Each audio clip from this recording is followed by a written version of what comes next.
Buenos días, buenas tardes, buenas noches. Aquí estamos en una nueva edición de 32 minutos con un gran co-conductor. Se llama Matías Hermosillo, ustedes ya lo conocen porque aquí lo hemos entrevistado 2 veces, uno o más, no sé. Dos veces. Es uno de nuestros entrevistados favoritos.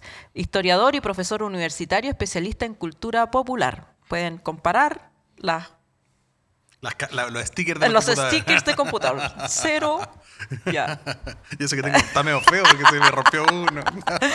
Claro. Y autor del recientemente publicado libro El carácter de una nación de Corazones a Marcianeque. Su compra de libro es el sueldo que le pagamos al Porvenir. Así que vamos marchando a las librerías. En el que yo escribí el prólogo, el epílogo, pero ahí yo no toco, por si acaso. No hay derechos de autor para los epilogistas. ¿Cómo estás, Matías? Muchas gracias por venir. Muy contento de estar aquí. Además, yo le tengo mucho cariño a este espacio y poder venir y conversar contigo es, además, estar como en este otro lado. No estar ahí en el sillón de invitados, sino estar aquí conduciendo. Aquí dominatrix, con el látigo. Claro, aquí. No, esto es poder, es poder. Es poder. Yo aquí mediamos ya, literalmente. Ya mediamos. Yo preparo ahora yo veo las preguntas del invitado, no tengo que... y además de aquí te puede ir a conducir una campaña, ¿cómo sabéis? ¿Quién sabe? ¿Quién ¿verdad? sabe? Sí, a lo mejor nos llaman para animar los eventos después. Pitutos del fin de semana. Matías y yo estamos comiendo cabritas porque tuvimos un fin de semana de películas o anuncios de eventos audiovisuales. Sí, bueno, se empezó Sanfic este fin de semana y yo, que soy un fanático de la cultura popular, estoy muy contento porque uno de mis directores de cine favoritos viene a Chile, que se llama Alex de la Iglesia, de actor de películas como Balada Triste de Trompeta, Mi Gran Noche. Bueno, Balada Triste de Trompeta, mátenme. No. Y El Día de la Bestia, La Comunidad, Crimen Perfecto. Entonces, gran autor. Maravilloso. Así que va a estar esta semana, sí, creo que me parece que va a estar presentando algunas películas y mañana tiene una charla, de hecho. Ya, pero tírate el... pues sí, hoy día el programa igual va a salir cuando después, hoy día a las 8:10. Hoy día a las 8:10 está Alex de la Iglesia en el Cinépolis de la Reina. Así que si se lo perdió nomás. Ya no lo vio. Ya no lo vio. Yo me hice unas maratones de unos documentales. Uno, o sea, el documental de ese reality de adelgazar de los gringos. Ya, perfecto, como Kilos Mortales. ¿De ese? ¿De Kilos Mortales? Claro, el Biggest Loser. Del Biggest Loser se llama en Estados Unidos. Sí. El documental, por supuesto... ¿Y está bueno?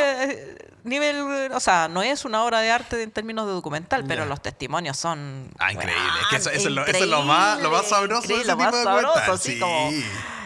Excelente. Y también vi la película sobre... Ella dice que es sobre Harvey Weinstein. Como los periodistas que... Así del como New York Morning Times Show, hicieron el reportaje. Bueno también. Sí. Yo no estaba viendo muchas cosas porque yo tengo una guagua chica, tengo un hijo chiquitito. Sí, entonces... yo igual tengo 2 hijos chicos, pero me los va a quitar el Sename, así que... Servicios sociales vengan a retirarlos mientras yo veo series. Como ya tengo todavía está muy chico, todavía antes con mi esposa agarrábamos los espacios que teníamos para ver una película cuando se queda dormido, pero ahora de repente es medio inconstante ese espacio y en la noche no hay hasta Z, entonces... No se puede. Pero sí recomiendo algo que se estrenó y no sé si dura mucho en cartelera porque en Chile hay un trío de los hermanos Duprat y Mariano Cohen, que son unos argentinos que hicieron esta serie que se llama El Encargado, que es buenísima, con Francella, y acaban de estrenar en el cine, que no se supo mucho, Homo Argentum. Homo Argentum. Sí. Entonces, no sé si van a durar mucho en cartelera, entonces se las recomiendo para que la vean rápida. Dejen a la guagua durmiendo. Exactamente. Dejen en el auto, pero con un poquito la ventana abierta. No. Ya, son bromas, por si acaso. Solo humor, son bromas. Hay que decirlo. Claro, es humor negro, pero humor. Lo que no es humorístico, pero podría serlo, es la nueva vida del presidente de la República Entre guaguas y examen de pelo. Entre guagua y examen de pelo. ¿Qué fue del dirigente estudiantil aguerrido? Claro, el con el moicano. Con el moicano y los tatuajes que algo significan, po. Sí. Sí, pues sí, igual. Es súper interesante el tema. Yo creo que igual es un poquito cómico. Yo creo Sí, que tiene yo creo que Gabriel Boric es muy pop. Y yo creo que lo sabe. Y yo creo que eso hace, y me acuerdo que lo día escuchaba a Alberto Mayor que decía, no, que como que a Boric no le pegan cosas que a otros presidentes le pegarían. Y yo creo que en parte es por eso. Porque es muy pop. Entonces, como que tiene esa generación y apela a una generación que empatiza con él, pues, ¿no? Igual, yo creo que lo más... ¿Pero esa generación le empatiza que se haga examen de pelo? No lo sé, pero no sé si alguien... Yo creo que es como... No sé, yo creo que eso apela más como a esa obsesión nomás, pues, como Claro. de estar ahí, decir las cosas, ¿no? Entonces, yo creo que lo que pasa con el examen de pelo, que es muy curioso, es que nadie se lo pidió realmente. Es decir, la derecha se lo lleva pidiendo todo el tiempo, pero esto es lo que Pero hizo... no era este el momento. No. Así como que el examen de pelo no estaba en la pauta, en ninguna parte. No, y de hecho eso le dio de nuevo pauta a la derecha a decir, ay, pero se demoró tanto tiempo, ya estaba intoxicado, ¿cachai? Claro. Claro, así como una limpia de Claro, ¿cuánto un se año. demoró? Un año tomando Entonces, como que eso igual agüita de jengibre. Exactamente. Yo creo que lo interesante en ese caso es que abre... A ver, todos sabíamos que era estúpido que pasara eso. Porque obviamente con todas las cámaras, con todo el tiempo, con todo el mundo encima, aunque fuera, no lo iría. ¿Cachai? Entonces, y generar la sospecha, y que esa cosa, yo creo que la derecha tiene ese gusto actualmente mucho de generar sospechas. Claro. Como para generar dudas y decir, es que el presidente... El condicional. Está pasado a chela. Claro. Está como ese carreteando. video que sacaron, ¿cómo se llama? Tergiversado, Sí. de que estaba saludando a un niño y que primero Claro. salía como que estuviera curado. Claro, entonces al final hay todo un pool de imaginarios como de construir estos discursos. A ver, a mí no me parece mal que se lo haya hecho. Me parece que no era el timing, pero bueno, igual de esto demuestra, y la derecha va a hablar igual. Entonces, pero por lo menos, cualquier cosa que vuelvan a decir, ahí está el examen. Ahí está el examen. Por último queda ahí, ¿cachai? Ya, y leí el vómito de la guagua. Ah, ya, bueno, lo de la guagua yo creo que es súper... Ese de otro lado, po. Ahora Boric, yo creo que Gabriel cuando salió electo presidente se configuró como el imaginario del yerno de Chile. Claro, Como el yerno ideal. Ya, ordenadito, barbita bien perfilada, bien cortito Los el tatuajes pelo. tapados por la camisa. Exactamente. Y relajado como él igual, pero porque finalmente es un presidente que no usa corbata, pero que habla mucho de una generación, lo hemos hablado ya Sí. con largamente, pero es como esta generación donde nosotros no tuvimos que ir con corbata a trabajar, ni con Claro. vestón, ya no teníamos que ir a comprar la ropa bellota. ¿No? Claro. Es como- No, además ponerte la corbata ahora es como ponerte polaina, así como... Claro. No, Pero ponerte la corbata es como para los abogados, ¿no? Claro, como para que yo los veo a alguien con abogados. corbata y digo, es abogado. O ese personaje siempre maltratado, el Junior. Claro, Que que tiene que verse respetable que para ponerse- entregar claro, los para que- papeles y claro. todo. Entonces, Para que lo acepten, le abran la puerta a los tribunales. en el caso del presidente yo creo que es súper interesante esto porque creo que suma esa humanización. Y yo creo que eso es lo que está apelando. Yo creo que el legado del presidente, en ese sentido, lo que yo creo que están trabajando, espero, es un poco esta idea del humano, ¿no? Un poco de esta persona cercana. Un poco lo que hicieron con Bachelet en el fin de Bachelet 1. Que era como Sí. nueva humanizarla, ponerla bailando cumbia, como que transformarla como en este referente cultural. Y yo creo que ahí también está un poco la batalla cultural. Sí, pero a mí me huele un poquito a demasiado artificioso. ¿Sí? Sí, o sea, está bien, es un papá presente, como ojalá fueran muchos padres, pero en rigor yo no pongo en duda de que la que se lleva los vómitos mayoritariamente es la mamá. Entonces me parece... No te pongas en esa foto, de verdad, en serio. Si quiere estar presente, esté presente, pero para callado, que lo sepa su mujer, que lo sepa quien tiene que saberlo. Pero para el público, así como los papás que sacan selfies con las guaguas, digamos, para tener éxito con las minas, Claro. no. No, yo creo que eso es claro. Yo ya Sí. hace poquito, hace un año, mi hijo tiene un año, un mes ya. Y claro, obviamente, por mucho que yo quiera esforzarme en apañar en la casa, en hacer todo lo posible, nunca va a ser hasta el nivel de la pega y la dedicación que le ha tenido que dar mi esposa al Lorenzo. ¿Cachai? Claro. Entonces, y es así. Es Y es parte, así, claro. por y mucho que uno se preocupe. Porque y quiera- estructuralmente las cosas están hechas así, todavía no han cambiado. No, y también hay ciertas necesidades de demandas que tienen los bebés por las mamás, que tiene que ver sobre todo con la lactancia materna, Claro. que es difícil de suplir. ¿Cachai? Claro. Yo igual, por ejemplo, en mi caso mi esposa tiene enfermera con cuarto turno, entonces igual hay una noche que duerme conmigo solo, hemos construido también una fidelidad de ese espacio. Ya. Pero obviamente nunca va a llegar al nivel de demanda y de postergación en ciertas cosas que tiene que tener la mujer dentro de esta sociedad. Claro. Entonces a mí yo siempre pienso en la foto del futuro, cómo va a envejecer, no sé, el día de mañana se separan, ponte tú. Bueno, Oh, sí. sí. Bueno, pero Esas fotos van a estar ahí para decir, ¿y cuando se sacó esta foto?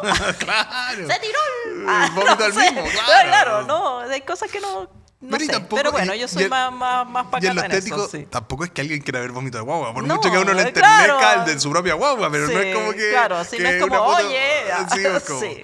Y es súper interesante porque, igual, pensar en el caso de Gabriel Boric es súper paradigmático en el contexto chileno, que es, y quizás mundial. No me acuerdo de un presidente que haya cambiado de pareja durante su mandato, Claro. y pública.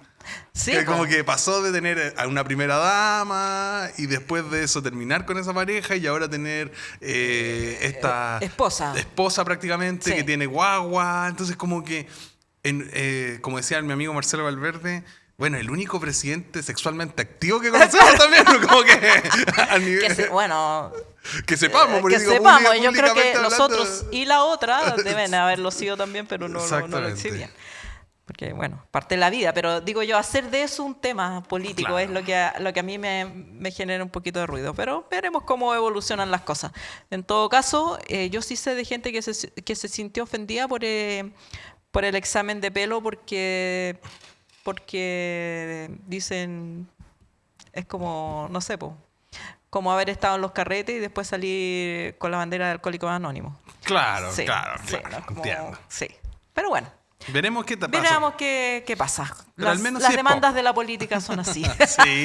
Bueno, yo creo que la demanda de humanidad. La y eso es lo demanda que le de humanidad. exigimos en este momento a los políticos. Sí. Hay todo un imaginario que tienen que ser humanos. Es decir, desde José Antonio Caz, que es como un robot, igual Sí. tiene que jugar a la humanidad, al chiste, a la cercanía. Todos tratan A de... sacar la guitarra cuando... Exactamente. Sí, pero mejor no. Sí. Ya, vamos a una pausa y volvemos con las noticias.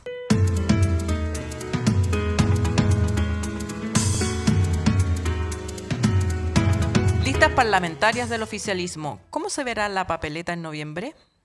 El pasado martes los secretarios generales del oficialismo trabajaron codo a codo con los encargados electorales para intentar lograr una lista única para las elecciones parlamentarias de noviembre.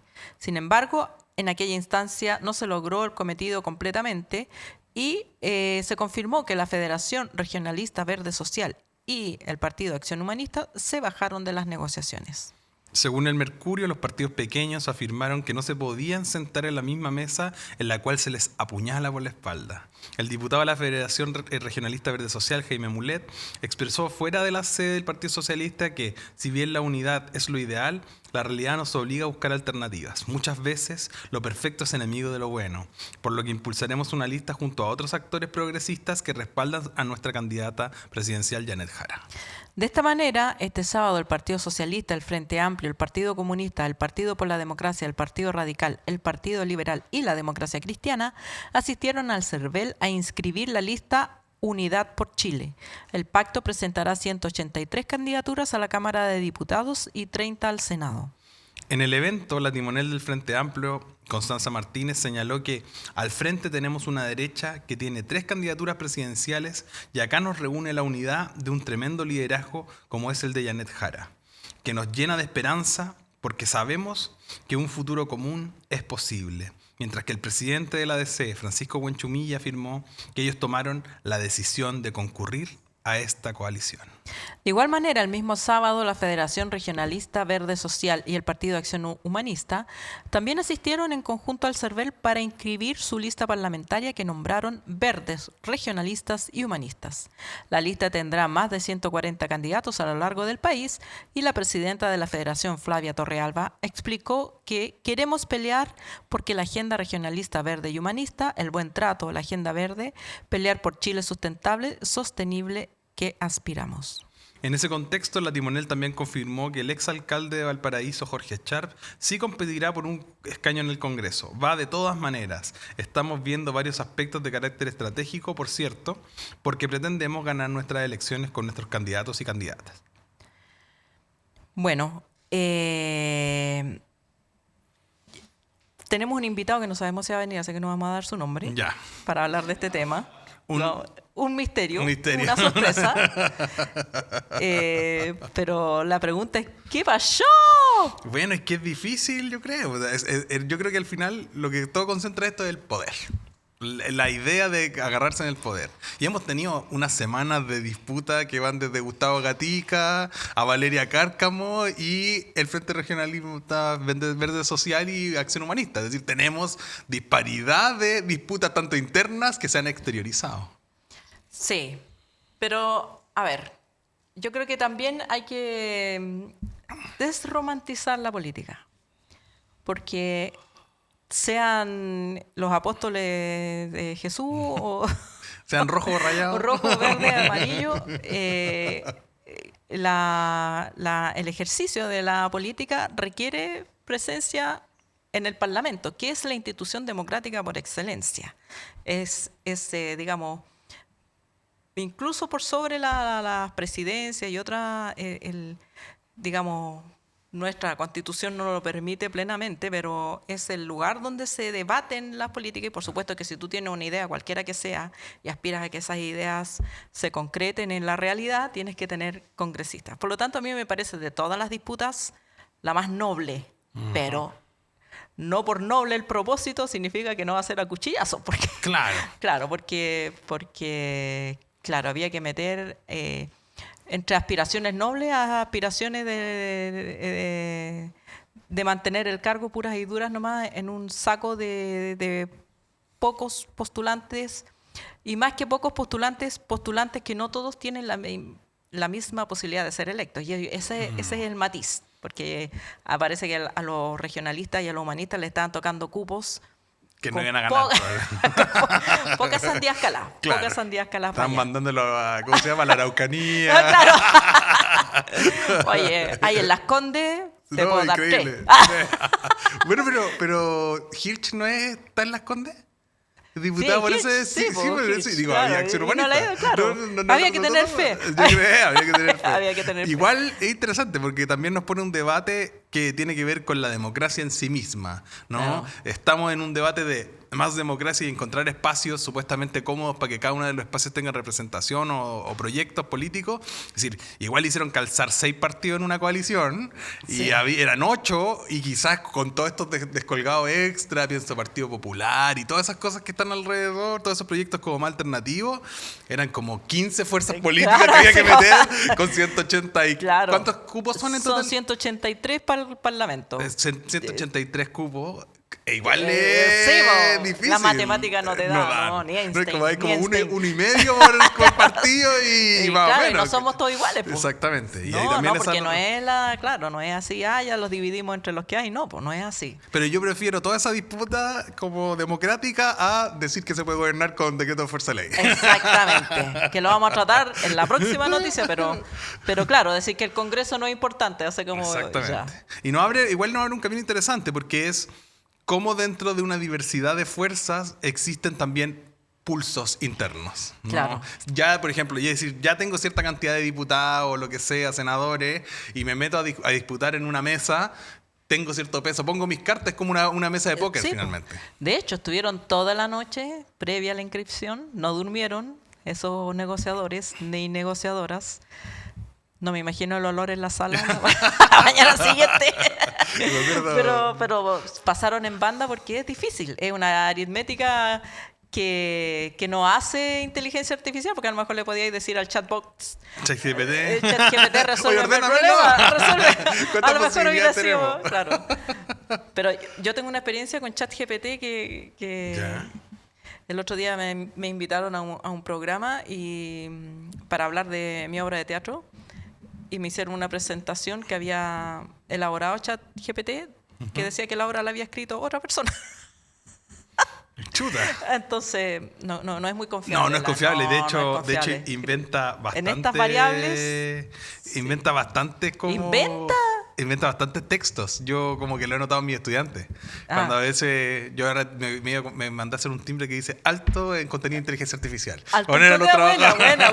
buena. ¿No? Uno rojo así se lo pongo en los trabajos. Entonces, lo interesante de esto es que el chat con GPT es útil como para hacer un mapeo en general, pues, Claro, ¿no? como asistente. Pero de repente inventó, habían artículos que estaban subidos a la plataforma y los transformó en libros, supuestamente con editorial, con años, y los cabros citaban eso y dije, como que ni siquiera lo tuviste que buscar en otro lado, está en la plataforma, no es que esté el artículo en otro lado. Y eso es interesante porque están full en esta idea de los chats ahora, estaban, no sé, como vi como 3 o 4 fotos de noticias que decían así como...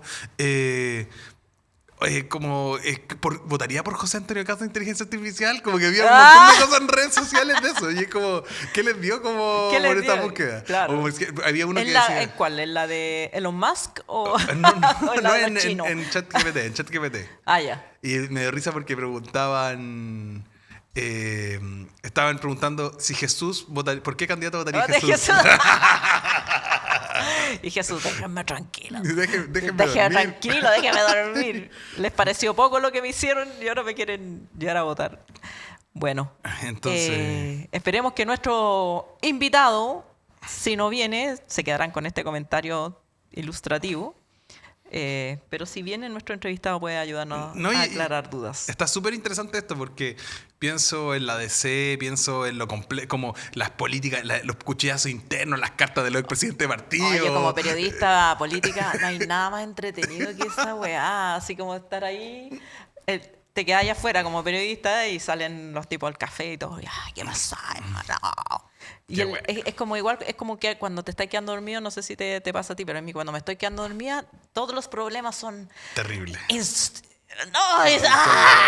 voy a hacer esto? Y al otro día se te olvidó todo. Sí, te quedaste dormido. Claro. O cuando tenías hambre. Cuando que tenías estás con hambre y todo es como, el enojo, y de repente, ¿cómo? Era eso. ¿No? Bueno, entonces, eso le pasa a los negociadores. En la noche los problemas que tienen parecen insuperables. No, se va a terminar insalvable. el pacto. Se va, esto se va a ir. No, se va toda la mierda. Pero igual haber llegado... Y a la mañana siguiente lograron el acuerdo. Y felices, abrazados. Y los periodistas te quedaste... todo el material no te sirve para hacer noticias. Pero está bueno. Igual yo creo que hoy en día se valora más esa nota de qué fue lo que pasó al final. Sí, pues. Como la noche del 15 de noviembre del 2019, pues, como la noche del acuerdo de la paz y una nueva constitución, claro. Así como que al final, ¿por qué al la final... foto de las caras amurradas. Claro, la foto de Jacqueline Van Rieselberghe o Gabriel Boric votando. Mire, yo tengo una tesis de que esa es la foto y esa es la firma que a Gabriel Boric le dio a la elección. ¿Cuál? Que él firmó a título personal, el acuerdo. Entonces él como que representó un espíritu y después se mamó que le echaran cerveza en la cabeza y todas esas cosas que estaban ahí. Y un poco igual nos abre un camino para pensar cómo esa democracia, esa disputa democrática es tan viva, ¿no? Y todavía... Está hecho de gestos... Tal cual. No predecibles por ChatGPT. De hecho, quizá eso es lo que nos tiene en este momento pensando en que todo es pop, o que todo es cultura popular y todo es cómo me acerco a la gente. Porque de cierta forma... antes que un Ricardo Lago o Arturo Alessandri Palma son personas que te dirigen de arriba. Claro. Tú querías, de hecho, Arturo Alessandri Palma, hay una revista Topace, un número entero, el 285, que él mandó a robarlo. Y mandó a Oscar Pelucho, ¿no? Que fue el mismo que persiguió después a Neruda. Yeah. Y lo mandó a robarse el número porque salía una caricatura burlándose de él. Y él después en una cadena nacional por radio dijo, es para defender la dignidad del cargo del presidente de la República, no por mí. Entonces es como una carga a los Nicolás Ibáñez que mandó a comprar toda la edición. Exactamente. De La Nación Domingo. Pero bueno, veamos. Veamos qué pasa con los partidos. Por lo menos hay una lista casi única que va a competir y la otra lista igual apoya a Yanez Jara, así que Sí. no fue tan grave el proceso. Los cuchillazos no fueron tan duros. No fueron parece. tantos. Pero no yo fueron- creo que igual son, finalmente, a ver, yo creo que siendo frío, así ya que estamos en la política fría, descomprime un poco Claro. tener 2 partidos menos para disputar ciertos espacios. Por supuesto, o sea, olvídate, ahí al tiro le entró la DC como un tubo. Po, Claro, y que estaba ahí medio coja. Que estaba medio ahí ya coja, como que, ya se estaba así como, me voy con Mulé, me voy con Sí, Mulé. exactamente. Sí. Bueno, después de esta pausa, vendremos con el entrevistado, ¿o no? No sabremos. No sabemos. ¿Busca ese disco de vinilo que le falta a tu colección? ¿O quizá un libro sobre tu artista o banda favorita?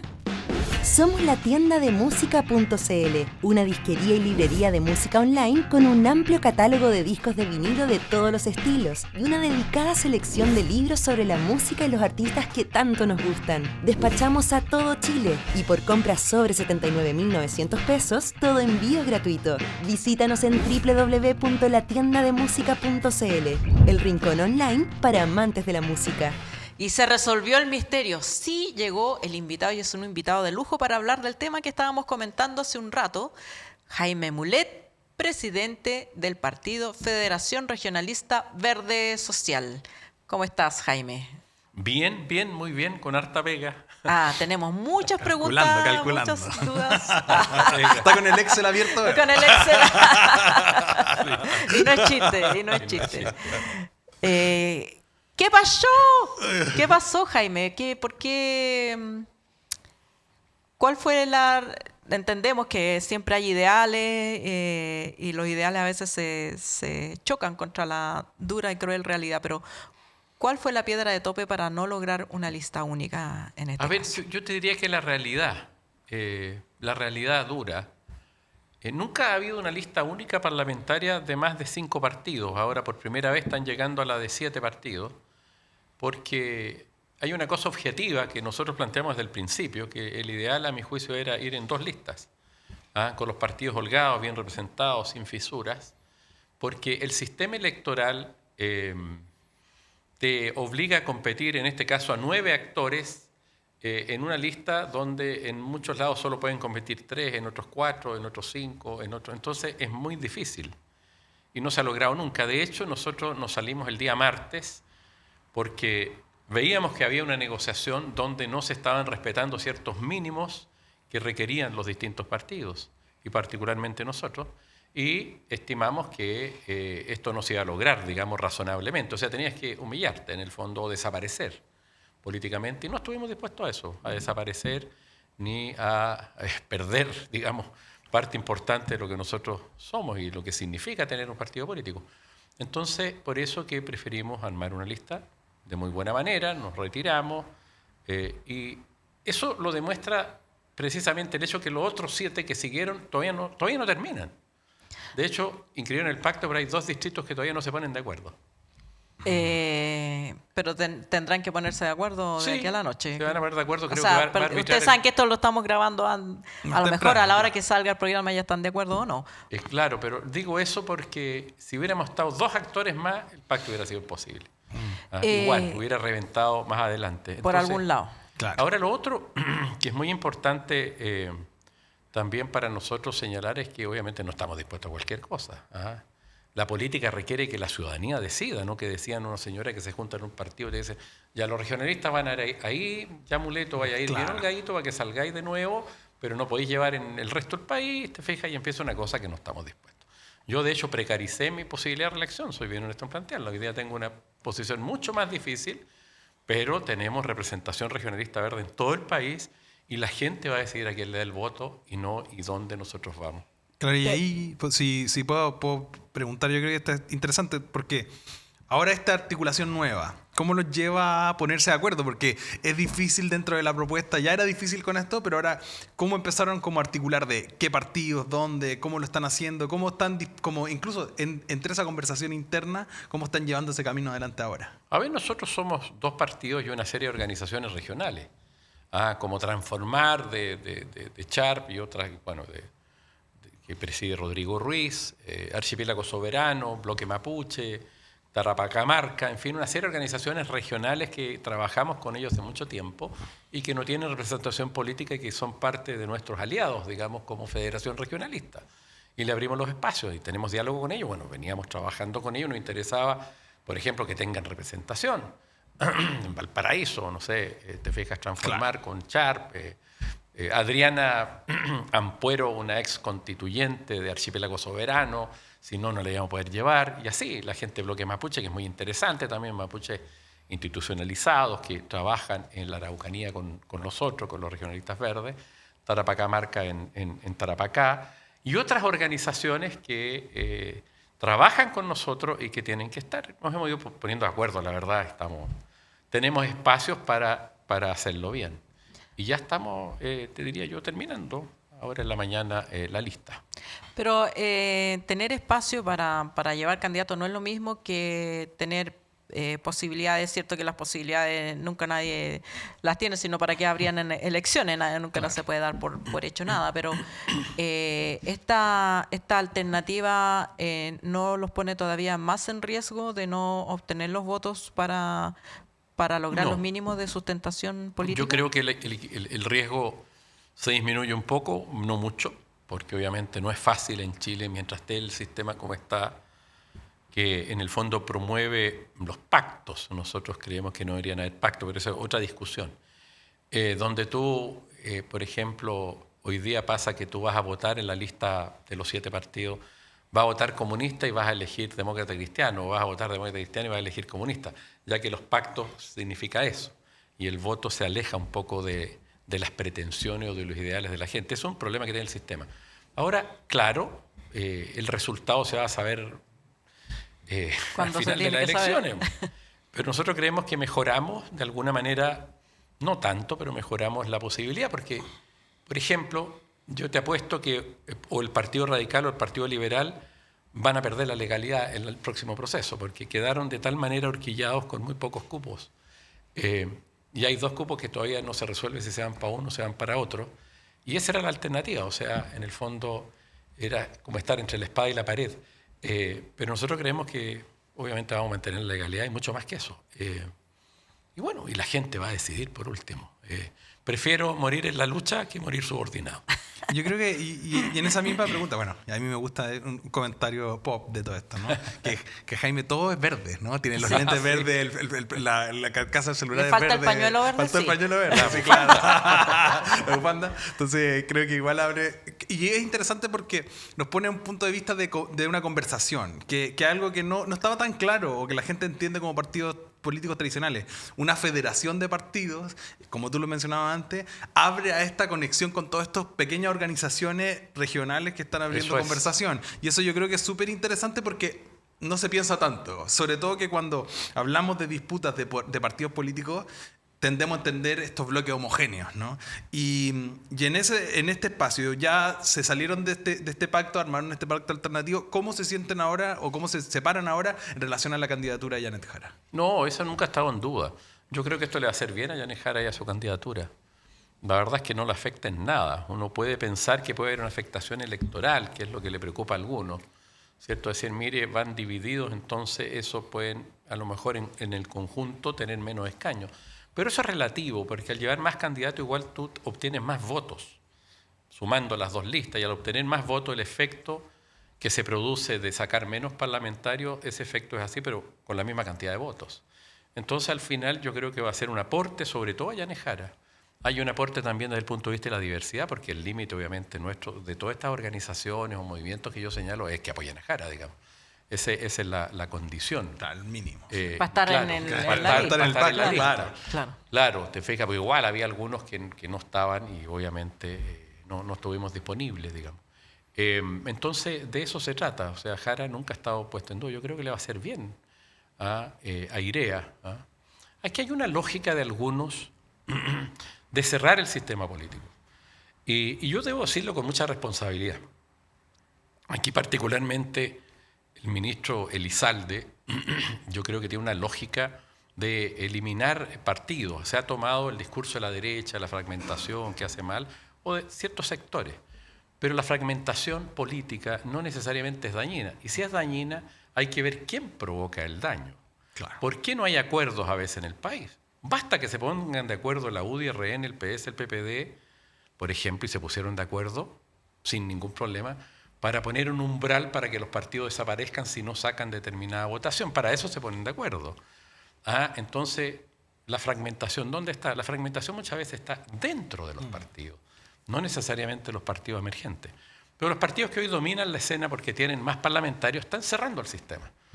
No solo con el umbral, que nosotros estamos dispuestos a discutirlo sino que también presentaron un proyecto de ley que se aprobó ya en general en el Senado, los mismos partidos, con los votos de ellos, para impedir que haya partidos nuevos, porque ponen tal nivel de barrera para los partidos nuevos que va a ser imposible hacerlo. Por ejemplo, hoy día para hacer un partido, para partir, basta tener 3 regiones inscritas con una serie de firmas y otros requisitos. Ahora van a ser 8 regiones, o sea, desde ya se eliminan los partidos regionales, que pueden estar en el norte o en el sur, o sea, los impiden. Si esta ley termina por aprobarse en la Cámara de Diputados, yo creo que se va a aprobar. Oye, exigen 4 veces más firmas de las que se exigen hoy día. O sea, van a impedir, o sea, impiden armar o van a impedir, si esto se aprueba como yo creo en la Cámara, partido nuevo. Por otro lado, los partidos que estamos ya inscritos nos ponen tal niveles de exigencia que va a ser difícil, no imposible. Y la negociación, además, que ellos comandan, porque el negociador principal es el Partido Socialista, particularmente Andrés Santander, que, digamos, dupla con Elizalde en el PS muchos años, nos aprieta para que desaparezcamos. No, yo no estoy dispuesto a eso. Y creo que la responsabilidad primera de no abrir el sistema político y no generar competencia está en ellos, fundamentalmente. Esto también, hay otra lectura que se abren espacios para las máquinas recolectoras de firmas. Hemos sabido este fin de semana por un reportaje de Vergara 240, el medio universitario de la UDP, de personas que pagaban 2.000 pesos, 6.000 pesos por firma para el patrocinio de Marco Enrique Ominami. Él niega que él los haya requerido y eso está por verse. ¿Quién requirió? ¿Quién hizo? Pero el hecho es que si uno entra a Facebook o a otras plataformas, va a encontrar gente que te ofrece 2 lucas, 5 lucas por patrocinar candidatos para juntar 35.000 firmas, que es lo que se pide para candidato presidencial. Pero el día de mañana pueden ser patrocinios para inscripción de partidos, digamos, son máquinas que existen cuando existe esta demanda. ¿Es un peligro eso para la democracia, cree usted? Yo creo que en este país todo se ha mercantilizado, te fijas, todo cobran, se hace dinero por cualquier cosa, el fútbol es apuesta, en fin, está la plata por todos lados, digamos, lo que evidencia una sociedad capitalista, digamos, neoliberal, en donde por todo se cobra. Digo eso porque estamos en un contexto donde uno no se va a sorprender que alguien haga una gestión, te fijas, y cobre, supongo. Hay 2 maneras de verlo. Pues tú podés contratar a alguien, por ejemplo, para que te ayude a sacar firma y le vas a pagar a la persona que contratas, por decir. Entonces es difícil negarlo o cerrarlo absolutamente o no. Creo que si tú quieres tener menos partidos políticos, hay fórmulas, pero que los partidos tradicionales no quieren usar. ¿Cuál es la fórmula? La que había en Chile antes de 1973. Antes del 73 tú hacías un partido en Chile con una escritura pública y listo, se armó el partido. No había ningún otro requisito. Pero para competir en las elecciones, tú no podías pactar con otro. Entonces iban los comunistas, iban los socialistas, iban los demócratas cristianos, cada uno en lo suyo, un voto más ideológico. Y la ciudadanía elegía. Entonces tú votabas DC, si dabas los votos para obtener un escaño, bueno, elegía un DC o un comunista, o un liberal, o un conservador, en fin. Eso permitía, el país funcionaba con 6 o 7 partidos en ese periodo donde rigió esta ley desde fines de los 50, cuando se estableció la cédula única y otra serie de correcciones del sistema democrático. Y funcionó bastante bien el sistema electoral. Pero los pactos ahora te permiten, en fondo, traslapar unos con otros, y tú vas en un lado, otro va en otro. Entonces, si tú quieres tener un sistema más limpio, donde el voto ideológico, el voto consciente, ¿cierto?, exista, bueno, hay maneras de hacerlo. Pero no hacen, pues no lo quieren hacer. Esto es una discusión bien fuerte dentro de los cientistas políticos en el país. Y lo han propuesto muchas veces, no sé, el señor Uneus, el Zafirio y otros de distintos colores políticos. Entonces ahí tú limpias el sistema, porque hay que hacer que el voto sea ideológico, la gente vote por no por solo una ahora idea de sociedad. Claro, por un modelo, te fijas, de izquierda, derecha, lo que quieran. Pero hoy día van los mismos partidos, contratan artistas, contratan, no sé, gente. Imagínate lo que le pasó a esta señora que fue alcaldesa en Maipú, te fijáis, después hay grandes desastres. Claro. Porque no tienen tampoco formación. Y siguen ahora creo que están contratando a no sé, uno que toca guitarra, se fue el audio. Al Pablo Herrera. Pablo Herrera, te fijáis tú que lo que hace es hablar grosería en un programa, te fijas, y se hizo famoso por eso. Entonces lo hay realmente, y que lo lleve un partido. Yo entiendo que él tiene derecho a ir, pero bueno, y eso pasa, po. Y al final esto se degrada. La política está muy degradada en nuestro país, y ese es un problema. Por estas competencias o por, en el fondo, acción de los propios partidos políticos. Yo soy partidario que cualquiera se presente o se arme un partido político con mucha libertad, pero el voto ideológico, te fijas, no permitir los pactos. Esa es la fórmula desde mi punto de vista, para evitar todo ese tipo de fraudes. Yo lo que pensaba es que, pero quizá, igual estamos en una sociedad que no está tan ideologizada en ese momento. Estamos en un momento muy de personalidades y de personas, ¿no? Claro. Y yo creo que sería un desafío extraño irnos como para el voto ideológico, porque estamos en un momento en que la sociedad piensa más en personas que en votos, que en partidos, ¿no? Ya lo vemos con el mismo caso de Janet Jara, que ya el imaginario del comunista o del imaginario del Partido Comunista está despegado de esa idea, dentro que incluso que hay subpartidos dentro del mismo partido, podríamos decir, ¿no? Entonces, en ese sentido, creo que estamos en un momento de desafío, o un poco es mi visión, ¿no? Como de, si estamos en el análisis sociohistórico de este fenómeno, pensamos en la ideologización como algo del siglo XX.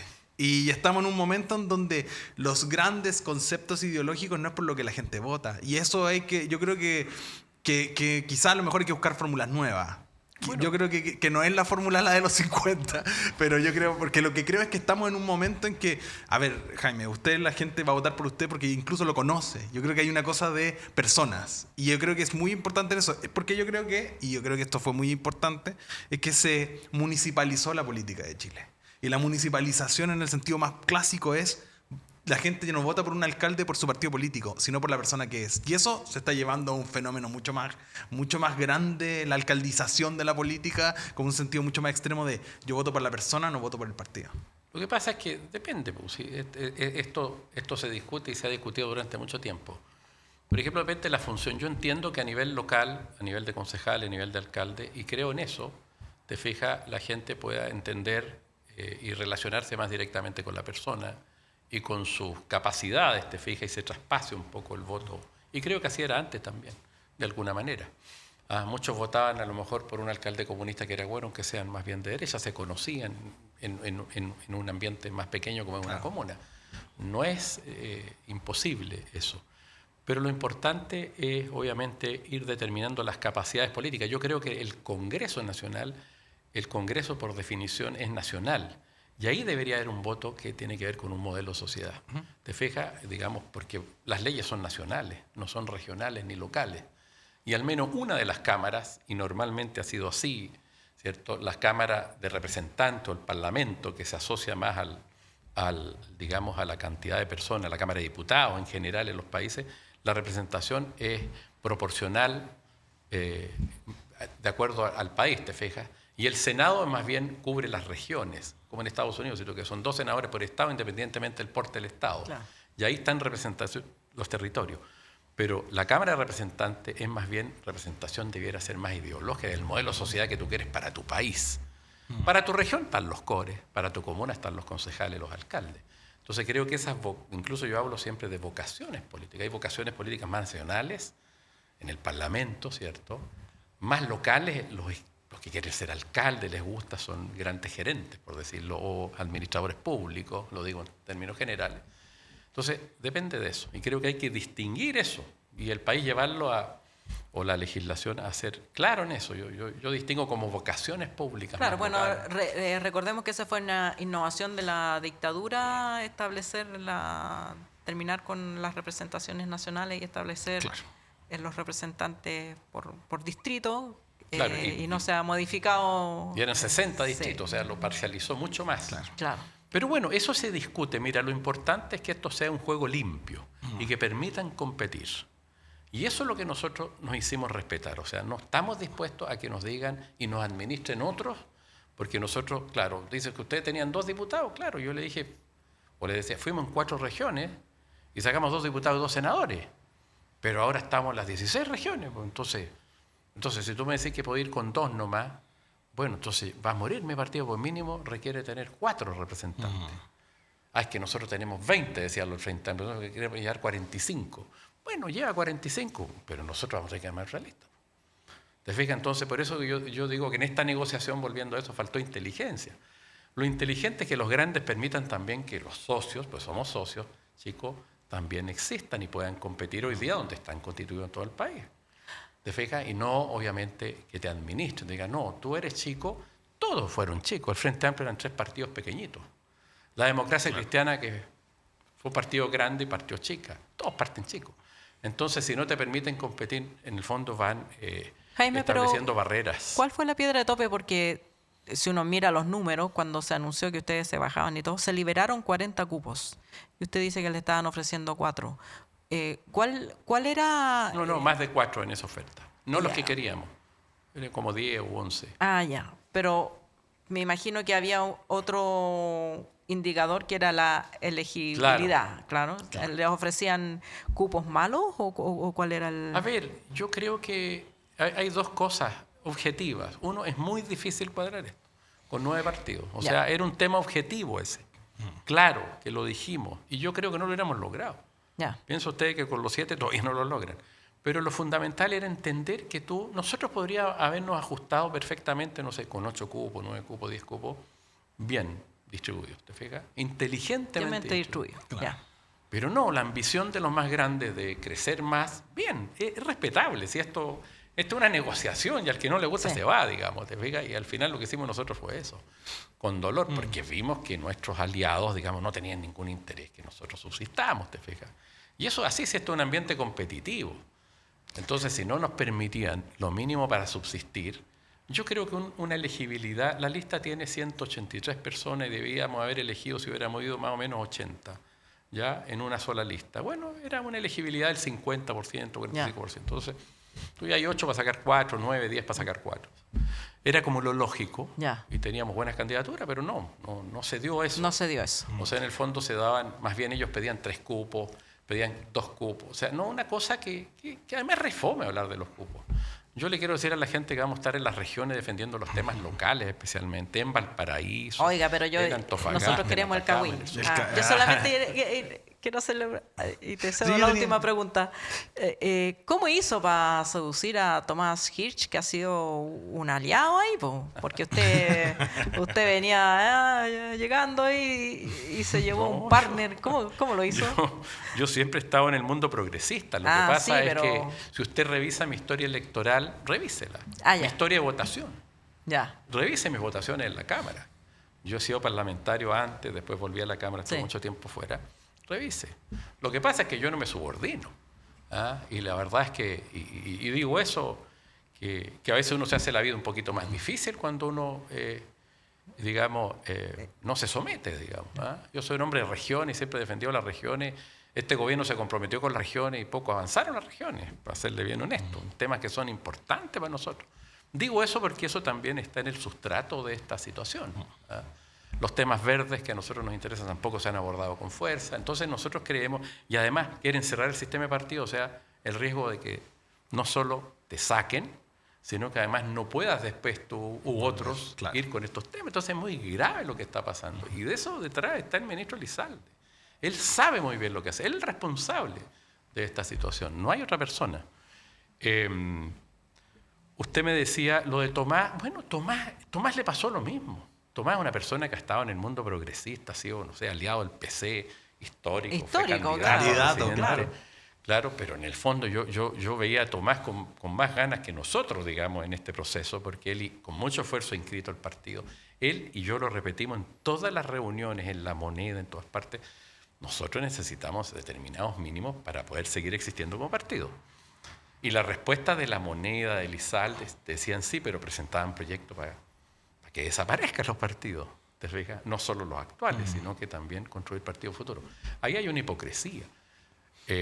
Tomás, en el fondo, con mucho entusiasmo estuvo en esto, pero también con dolor, porque obviamente no es el ideal, pero nadie quiere morir, digamos, y las instituciones tampoco tienen derecho que la gente decida los que se van y los que se quedan. Sí, Jaime, en ese sentido, pensando tú, has nombrado al ministro Elizalde y todo, ante una eventual elección, ¿cómo queda cuadrada una alianza con un quiebre que igual es claro en función a la representación de los equipos? Es decir, aquí igual se señala que los mismos aliados te dejan fuera o te restringen, y en ese sentido creo que es como cómo quedaría parada una eventual alianza definitiva al momento de la elección con un gobierno de Janet Jara, pensando en que igual la normatividad de este espacio va a estar en esos partidos más grandes que han llevado el alero de este proyecto eleccionario también.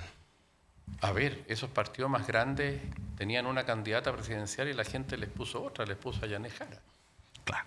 Yo también postulé, también me dejó fuera. De manera que esos partidos tan grandes, bueno, ¿qué tan grandes son? Si esto es relativo, ¿te fijas tú?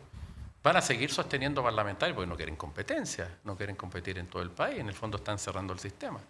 Yo no sé, yo no les doy el rol de grandes ni de pequeños a ninguno de los partidos, digamos, pero no tengo por qué. Aquí hay determinados ideales y la construcción de un programa de gobierno con Janet Jara que se va a dar a conocer hoy día, los lineamientos, te fijas, y que ayer hubo una reunión donde obviamente también estuvimos nosotros presentes. Están participando en la Claro. conclusión del programa. No, Ya. pero lógico. Si esto no se pone en duda, lo que pasa es que tratan algunos de decir, estos se fueron y nos dañaron al cuerpo completo. No es verdad, eso no es cierto. Ellos nos estaban dañando a nosotros, y esa es la realidad. Y tú tienes derecho a defenderte y que esto arbitre la ciudadanía, de eso se trata. ¿Por qué nos tenemos que someter a un grupo de personas o de partidos que de alguna manera tampoco tienen una validez hoy día en la ciudadanía o un prestigio más allá o mejor unos de otros? No. El sistema político está en crisis y la ciudadanía tiene que ir resolviendo. Nosotros vamos a ser muy leales con Janet Jara, obviamente, como lo hemos sido con el gobierno Boric. Todas las votaciones nuestras en el gobierno Boric han sido a favor del gobierno, pese a tener diferencias, todas, más que las del PPD, más que las de algunos socialistas, más que las que se dicen hoy día que son los grandes defensores de un mundo progresista. No es cierto eso. Revisa las votaciones. Bueno, excelente Gran invitado. Queda harto tema para conversar. Ustedes en sus casas. Muchas gracias, Jaime, por estar siempre cada vez que lo requerimos y acompañarnos acá en 32 minutos para contestar estas preguntas. No, muchas gracias a ustedes. Muy buenas. Gracias. Que la pasen bien. Que Gracias. estén muy bien.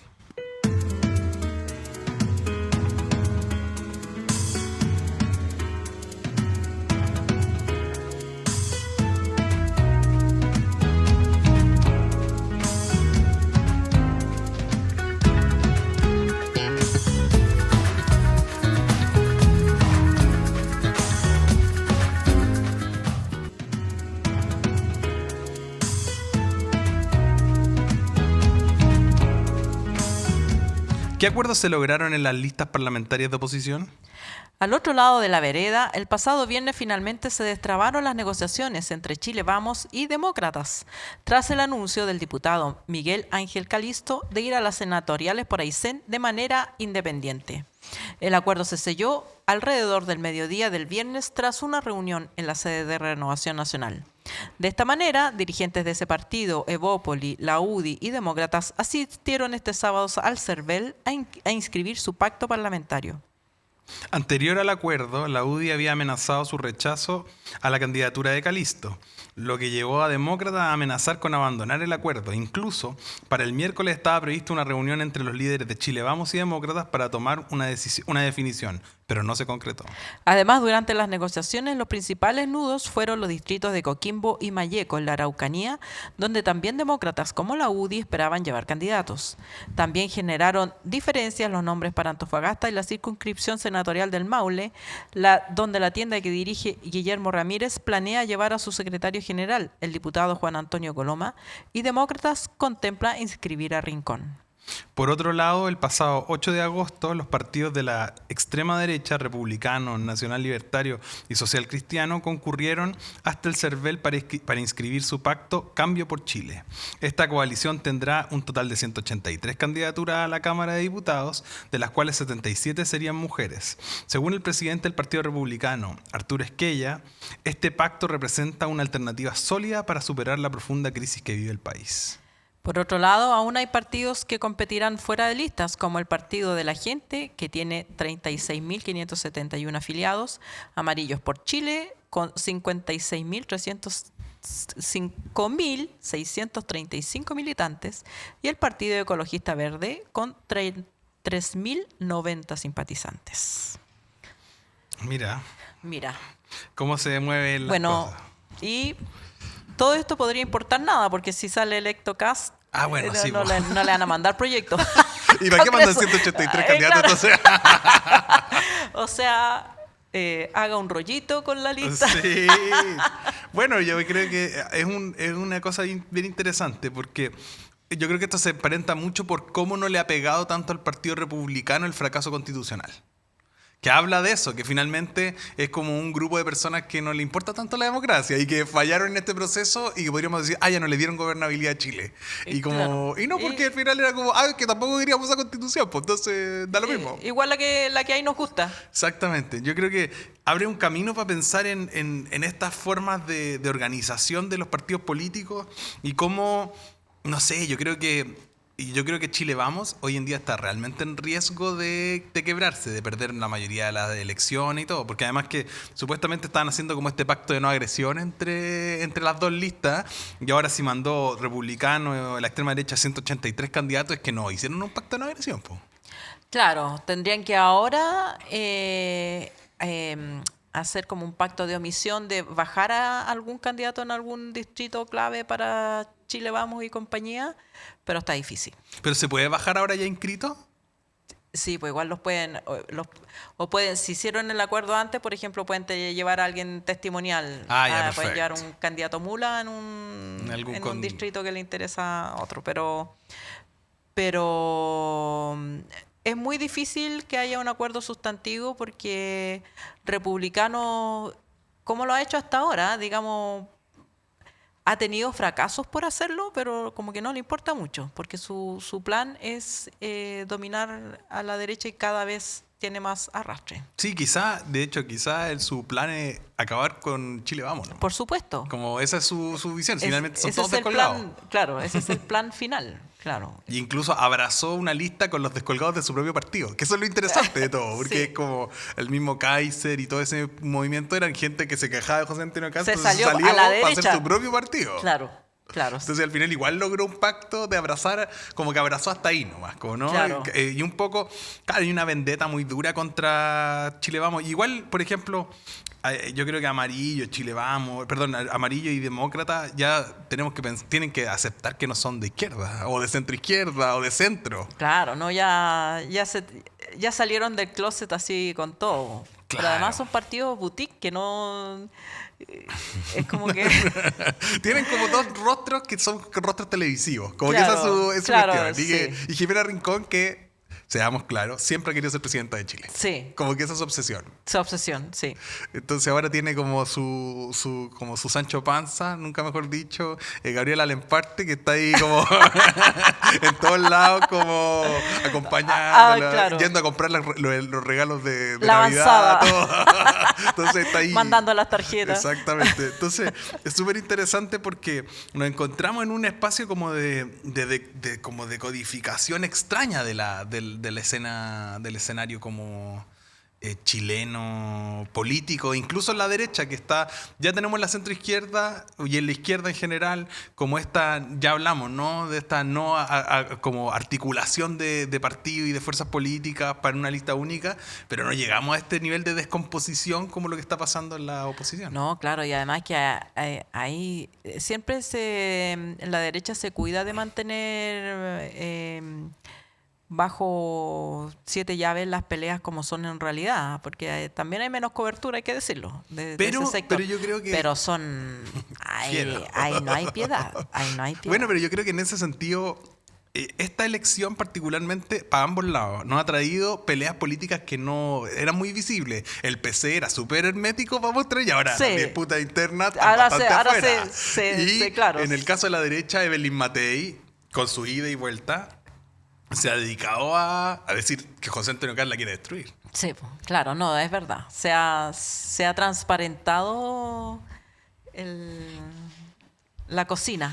Sí, la cocina de los partidos, que, que siempre han existido, digamos, las disputas dentro de todos los partidos también son parte de la naturaleza de ser, digamos. Es que uno lo recuerda de la época de la universidad, ya saber quién iba a ir de candidato a algo en la universidad. Trata de ponerte de acuerdo en una reunión de apoderados. Exactamente, claro, en la cotidianidad es también disputa. En la junta de vecinos, en todo el espacio, como votar por prender o no la calefacción puede generar una buena pelea combo entre vecinos. Entonces, o actos de corrupción. Nos falta la tesorera. Tengo un alumno que hizo un trabajo el primer semestre sobre una junta de vecinos donde la dirigente que tenía una lista competidora se llevó la plata. se llevó la acta y escondió el libro de firma y todo para reelegirse. Wow. Claro, entonces tú decís, pucha, en una junta de vecinos. Pero es que al final ese es el tema. Yo creo que todo lo que hemos estado conversando es el poder. Claro. Sea más amplio, menos amplio, cualquier espacio donde hay una disputa de algo siempre genera polémica y siempre genera conflicto. Es que claro, que yo creo que el conflicto tiene que existir, porque es la manera en que se resuelve la cuestión, pero el punto es que no se transforma en corrupción, porque tú aceptes, si tú dices voy a jugar al cachipún, y estas son las reglas del cachipún, y perdiste, acepta que perdiste nomás. Bueno, yo creo pero ese es el tema, el que la gente no acepta perder. Y cuando no aceptan perder se van y forman un partido nuevo. Claro, y eso yo creo que forman o hacen chanchullo o te hacen campaña de desprestigio. O sea, cuando tú no podés ganar por el argumento, inventáis, pues ya, inventemos. Claro, yo creo que... Mintamos. Y yo creo que eso es interesante. Yo me acuerdo, después de la elección pasada... Me acuerdo cuando salió de la carrera, que no tiene tanta lucidez en muchas cosas, salió a decir que le mandaban estos fake news del partido directamente para que los compartiera. Entonces, pues, oye, a mí me retan y esta es la cosa que me mandan del partido. Sí, me las mandan ustedes. Oye, mira, las cosas inaceptables que... Claro. Sí, así entonces, hay harta como cochina. Es que yo creo que es interesante porque se ha transparentado que hay un partido político que tiene una posición directa de decir... Para mí es importante hacer quiebre o para mí es importante como, de cierta forma, no es tan importante la verdad. Es más importante lo que yo te puedo hacer creer. Es importante ganar. Exacto. Claro. Y lo que te puedo hacer creer. Es como, al final del día, es solo una cuestión de actitud. Sí. Bien, vamos a ir a una pausa para volver con un invitado. Inconfondibile. Indimenticabile.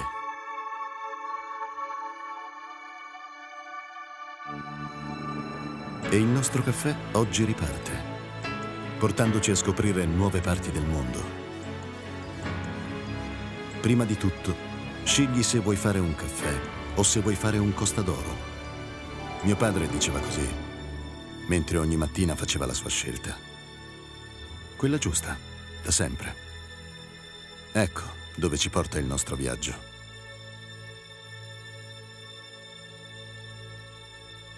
Esattamente dove abbiamo sempre voluto essere. Sulle labbra di chi ama il caffè. Y aquí estamos para hablar de una temática que se ha tomado el debate político, pero no es nuevo. Nicolás Rato, jefe de la División de Políticas de Empleo del Ministerio de Trabajo, viene para conversar con nosotros sobre el desempleo y quién es el culpable del desempleo. Claro. El fantasma del desempleo. ¿Cómo estás, Nicolás? Muchas gracias por venir. Muchas gracias, Alejandra. Bueno, las cifras de desempleo se han dado a conocer, no son muy distintas de las anteriores, pero esta vez se han tomado la agenda y hay un debate respecto de si estas cifras de desempleo cercano al 10% son estructurales, son culpa del gobierno, son culpa de las políticas sociales del gobierno. ¿Qué está pasando con el desempleo en Chile? Vale, bueno, es un buen marco para comenzar. La tasa de desempleo, que es lo que en general los analistas y la prensa se centra, ¿cierto? Está en un 8,9% desde el mes pasado mantuvo este nivel, 8,9%, y lo que es más preocupante es que ya lleva, me parece que 30 meses sobre el 8%. O sea, es una cifra que efectivamente preocupa, Creo que está lejos de la emergencia o la catástrofe que muchos señalan, pero sin duda no una buena cifra, y hay que preocuparse y dar alternativas, ¿cierto?, a las personas que están detrás de esta tasa, que en simple serían cerca de 900.000 personas que están buscando trabajo. Ese es un indicador del mercado del trabajo, la tasa de desocupación, que es el más clásico que se analiza. Pero también creemos que hay que complementarlo con otro tipo de indicadores, por ejemplo, la creación de empleo, que desde que se inició este gobierno se han creado cerca de 524.000 empleos en un poco más de 3 años. La tasa de informalidad también, que es un indicador de la calidad que está teniendo el empleo. Ese ha bajado, creo que estaba cerca de un 28-29%, que ha sido más o menos la cifra histórica, que unos dicen se parecía un poco más al tercio de lo ocupado. Ahora se parece más a un cuarto, está en un 26%, en algunos momentos estuvo incluso sobre el 25%. Y también otras buenas noticias creo que es la tasa de participación laboral. Se ha recuperado para varios grupos respecto de la prepandemia, para otros no, pero al menos para las mujeres se ha recuperado respecto a la prepandemia. Y eso se logró con hartas medidas para salir de la situación más de crisis que había en la pandemia, como el IFE laboral o el Protege, que incitó a la participación laboral femenina. Y hay algunos grupos, sobre todo mayores, jóvenes, que todavía le está costando retomar los niveles de participación y que uno lo puede discutir, pero tiene que ver más con fenómenos estructurales que están detrás de esta baja participación. Estos fenómenos estructurales, algunas personas apuntan a que el modelo de desarrollo de Chile genera un alto desempleo, que 8,9%, claro, no es la tasa más alta, pero hay grupos, hay subgrupos donde uno ve, por ejemplo, que los jóvenes con educación universitaria hay una alta cesantía, o que las mujeres, aunque se han recuperado, siguen siendo un grupo postergado. ¿Qué es lo que pasa ahí, digamos? ¿Es cierto que hay un problema estructural o esto es una cosa temporal o que se ha convertido en tema solo por la campaña política? Sí, yo creo que es un fenómeno más o menos estructural el del desempleo, o que ha venido creciendo con el tiempo, digamos. O sea, si uno mira los últimos 10 años, la tasa de desocupación, si del 2010 al 2014, digamos, venía un poco a la baja, desde el 2014 hasta ahora ha venido al alza. Ha subido en torno a 2-3 puntos, que coincide también mucho con la ralentización del crecimiento económico del país. Yo uno esperaría ahora que uno está viendo tasas de crecimiento un poquito más altas, sobre el 2%, que pronto también los niveles de desempleo empiecen a bajar. O sea, el invierno ya empieza a pasar. Si uno ve la composición de las personas desempleadas, hay cierta variación. Si uno ve, por ejemplo, que uno dice las personas desocupadas, bueno, ¿cuánto tiempo llevan buscando empleo, por ejemplo? Es un buen indicador. Como el 60%, más de la mitad, lleva 3 meses o menos. O sea, efectivamente es un fenómeno que se va moviendo. Tampoco es que la gente se quede pegada en esa situación. De todas formas, hay un grupo, que es el que más sale en prensa, digamos, que es el desempleo de larga duración, ¿cierto? Que sí, lleva más de 12 meses y que están mucho tiempo buscando trabajo. Más de 12 meses en general es como la cifra, y efectivamente ese grupo preocupa y hay que tratar de enfocar medidas en esas personas para que vuelvan pronto al trabajo. O sea, mientras más tiempo estén fuera, las competencias van quedando desactualizadas y tienen menos probabilidad de volver después al empleo. Y eso como más o menos la relación con el crecimiento económico, que creo que es importante tenerlo en mente.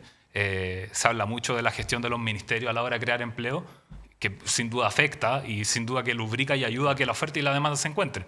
Pero también hay muchos fenómenos económicos y estructurales de fondo que influyen, y en ocasiones mucho más que la gestión de un ministerio, por ejemplo, en que se cree o se destruye más empleo. Y respecto, lo último, para acotar un poco sobre la situación de las mujeres y los jóvenes, efectivamente, ellos tienen la tasa un poco más alta. La mujer está en torno al 9,9% y los jóvenes bastante más, estamos hablando de cerca de un 20%. Y ahí, ojo, se ha hablado harto sobre el desempleo ilustrado. Efectivamente es un problema, pero aún así tener educación de nivel superior sigue siendo un protector frente al empleo. O sea, las tasas de desocupación de las personas con nivel superior son menores que las tasas de una persona sin ese nivel.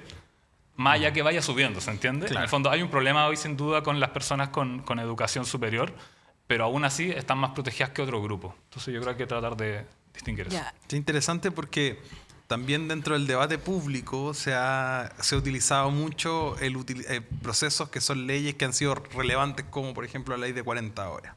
Entonces es súper interesante ver cómo esa problemática afecta el discurso de lo público, sobre todo en los debates, para pensar en la evaluación de este fenómeno. por ejemplo, para desmitificar eso, ¿cómo ha afectado en función a las prácticas o si se puede ver en la estadística cómo ha afectado este desempleo en relación al proceso de la consagración de esta ley? Sí, bueno, lo que tú dices, se han señalado muchas reformas laborales de este gobierno que, digámoslo, son reformas que tenían un sentido de urgencia y que también el gobierno del presidente Gabriel Boric fue elegido también con esas banderas y fue una prioridad. Más allá que hoy día las prioridades hayan cambiado, está mucho más centrado el tema de la seguridad, claro. Incluso un poco el tema del desempleo, la inflación, que está más sobre la mesa. Aún así, son banderas por las que este sector y este gobierno salió electo. O sea, la reforma de las 40 horas, la misma reforma de las pensiones, ¿cierto? Y son temas que se han señalado por parte de algunos de que esto generaría más costos laborales y estarían generando eventuales problemas de empleo. Bueno, lo primero a decir es que estas medidas fueron diseñadas con diálogo social. Fueron diseñadas en diálogo con los actores sindicales, con los actores representantes de los empresarios. Entonces llama también la atención que hoy se desconozcan ciertos acuerdos que permitieron ir avanzando en ciertas reformas. Lo otro es que, en base a estos mismos acuerdos, estas reformas se diseñaron también con medidas de gradualidad. Entonces, por ejemplo, la ley de 40 horas recién se ha disminuido 1 hora de trabajo. Y si uno ve, de hecho, la estadística, uno ve que ha bajado significativamente las horas de trabajo, pero uno no podría decir que haya aumentado mucho el costo, o quizás hay alguna expectativa a futuro, pero al menos ahora es difícil de señalar eso. Y por último, que creo que es como el argumento más fuerte, y esto ha habido harta caricatura de los 141 empleos, ¿cierto? Sí. Como si las reformas laborales estarían generando que se creen 141 empleos. Esa es como la relación. Ese es el claro. meme. Ese es el meme. Pero uno tiene que distinguir también. O sea, ¿qué hablamos cuando hablamos de 141? Ahí lo que estamos hablando básicamente son las personas ocupadas, que puede ser personas ocupadas en cualquier sector económico, en la formalidad, en la informalidad. Hay de todo en ese 141 que se creó respecto al año anterior. Pero lo que ahí uno tiene que analizar, y es lo que hemos tratado de darle la vuelta, es poder distinguir qué es lo que está creciendo y qué es lo que está disminuyendo detrás de ese 141, que en el neto es bajo y es 141. Y ahí uno puede hacer diferentes desgloses, digamos, ahí depende del gusto del analista. Ahí nosotros lo hemos hecho, por ejemplo, por formalidad. Y uno ve que hay cerca de 96.000 personas ocupadas formales que se crean en un año y disminuyen 96.000. El neto, 141. Claro. Uno puede hacerlo también por categoría en el empleo. Y uno ve, por ejemplo, que los asalariados, las personas que trabajan en empresas, que son teóricamente el grupo que se debería haber afectado por las reformas del gobierno, ve que están aumentando en 170.000 de un año a otro. Versus ha disminuido el empleo público, los cuentas propias, el trabajo doméstico remunerado, que ahí hay un fenómeno más estructural, que cada vez hay menos. Pero entonces uno puede hacer esos desgloses para entender qué pasa detrás de esas cifras, que claro, a la vista y en grueso se ve súper chocante, pero también uno puede hacer esos análisis y esa apertura. Y creo que yo me quedo con esa, en el fondo, con los asalariados, cuánto han crecido de un año a otro, y también con este desglose por formalidad. Entonces, ahora, vamos a los grupos problemáticos. Tú decías, en jóvenes, el desempleo es en torno al 20%. ¿Qué está pasando ahí? Porque también una competencia de la economía formal es la economía informal, en la cual actividades delictivas, crimen organizado, narcotráfico son posibles vías de captura de los jóvenes. ¿Qué pasa con el desempleo joven? Sí. ¿Por qué esta economía o la economía chilena no logra crear empleos suficientes en ese estrato? Sí. Bueno, o sea, lo que tú dices, Alejandra, me parece clave. Como en el empleo está la clave para el bienestar y la cohesión social. Creo que por eso es muy importante cómo resolvemos estos problemas de empleo, es también cómo avanzamos como país en otras dimensiones. Y también lo que ha intentado hacer este gobierno es finalmente anclar, crear empleo con una política salarial y tratar de conciliar algunas dimensiones que a nivel internacional está abierto este debate, digamos, pero es decir, mira, hay que crecer, sí. Hay que avanzar en derechos laborales, sí, y también hay que crecer en empleo, digamos. ¿Y cómo se articulan estos tres elementos? Yo creo que Chile podría llegar a ser un caso virtuoso, y para allá lo estamos empujando. O sea, estamos avanzando en mayor protección social del empleo formal, en integrar a nuevos grupos, en crecer económicamente, que es una de las cosas que se han recuperado este último tiempo, y también en los niveles de empleo, como les he señalado. En términos generales, y si uno ve la estadística a nivel formal, por ejemplo, no hay déficit de empleo respecto a la prepandemia. Uno puede decir que en términos del empleo formal se ha recuperado. Lo que falta por recuperar, y que es un poco extraño decirlo, el déficit es de empleo informal. Pero uno no quiere recuperar empleo formal. Uno quiere que la ocupación crezca, avance, que el empleo hacia... avance, pero en la formalidad. Y ese es como el desafío, digamos. Y la pregunta es crecer, generar medidas de empleo que incentiven y vayan reduciendo esa brecha y el empleo que se cree sea formal. Y uno puede ver el análisis de ciertos grupos y uno ve que existen ciertos grupos rezagados respecto a la recuperación de la prepandemia y también como cuestiones más estructurales. O sea, el empleo de los jóvenes, el desempleo de los jóvenes siempre ha sido más alto que el nacional, digamos. Pero aún así, si uno compara con la prepandemia, los jóvenes están participando menos del mercado laboral. Ahí está la variable educación. Cada vez hay más jóvenes estudiando y eso hace que no estén interesados en participar en el mercado laboral o participen de forma mixta, que esa figura también está, el joven, el estudiante trabajador, digamos. Está la situación de las mujeres, que yo decía que en términos de participación se ha recuperado, pero igual presenta niveles de desempleo un poco más altos que el hombre. Y también la situación de las personas mayores, que es un grupo que está cobrando más atención ahora. La tasa de desempleo no es tan alta, pero dentro de esos desempleados hay personas que están harto tiempo buscando empleo. Entonces la idea es tratar de generando medidas para apoyar a estas personas. Y lo que hemos hecho para tratar de apoyar a estos grupos, bueno, un proyecto es Sala Cuna para Chile, que esperamos que tenga un efecto en participación y contratación de las mujeres, al desanclar los eventuales costos de contratación que para algunos empresarios tiene el contratar a una mujer, sobre todo cuando están sobre las 20 trabajadoras, pero también, y esto es una medida que se ingresó al Congreso a inicios de julio, que es un rediseño a los subsidios al empleo, que es básicamente tomar los subsidios que ya están funcionando actualmente, que no están bien evaluados, que no están funcionando bien, que están pagando montos muy bajitos tanto a la empresa como al trabajador para generar empleo, y eso se está rediseñando, metiendo algunos criterios de racionalización, aumentando los montos, limitando un poco los tiempos para que sea más efectivo, y la idea es que le llegue un aporte tanto al trabajador como a la empresa por contratar a ciertos grupos. Y estamos hablando aquí de los jóvenes, de las personas mayores, de las mujeres y las personas con discapacidad, que aunque haya una ley de cuotas, cuesta cumplir la cuota y no se cumple del todo, entonces efectivamente hay que apoyar con otro mecanismo. Y ahí lo que se hace es por cada nueva relación laboral que se genera entre un trabajador y una empresa, es que se subsidia al trabajador una parte del ingreso mínimo y también al empleador una parte del ingreso mínimo. Estamos hablando de 50.000 pesos aproximadamente para el trabajador por cada mes, por hasta 12 meses, y también para la empresa 130.000 pesos mensuales por hasta 12 meses. Entendiendo que la situación en la que estamos en el mercado del trabajo. ¿Y esos 130.000 pesos al empleador son para qué cubrir que los impuestos de...? Son para cubrir los costos laborales que ellos tengan, digamos. Es un ingreso que les llega directo y eso les reduce los costos de contratación, sobre todo para los grupos que tienen más dificultades de empleo y también sobre todo para las MIPYME. Entonces acá le pusimos un tope de hasta 200 relaciones laborales a bonificar por empresa, que son las empresas que sabemos que tienen más problemas para contratar y generar empleo, entonces ahí tienen un apoyo adicional.